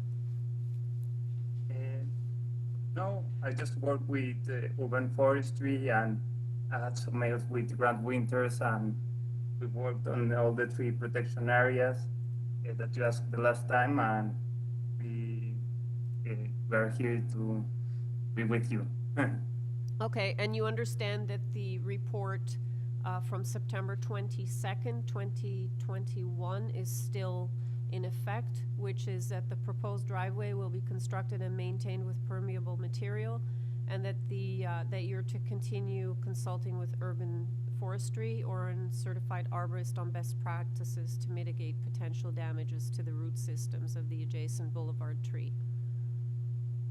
Yes, of course. We already talked with an arborist, and between the tree protection zone, the removal of the existing concrete driveway will be done, and the new asphalt inside the tree protection zone also will be installed with minimal excavation. Everything according to the arborist report. Okay, great. Okay, panel members, let's take it into committee for a decision then. Ms. Chan. Yes, I looked through the variances and I think they're quite they're minor, and also with the conditions that are suggested by the planning staff, I will move for approval. Also subject to the two conditions you just read out. Yeah. Okay, do I have a seconder? Mr. Reed, so motion to approve, including the conditions in the September 22nd, 2021 planning report, moved by Ms. Chan, seconded by Mr. Reed. All in favor? Okay, that carries unanimously. Thank you. Through you, Madam Chair, if we You could have just to switch the feed. Okay, 2 we minutes. gotta switch the YouTube feed. Just give us a couple minutes.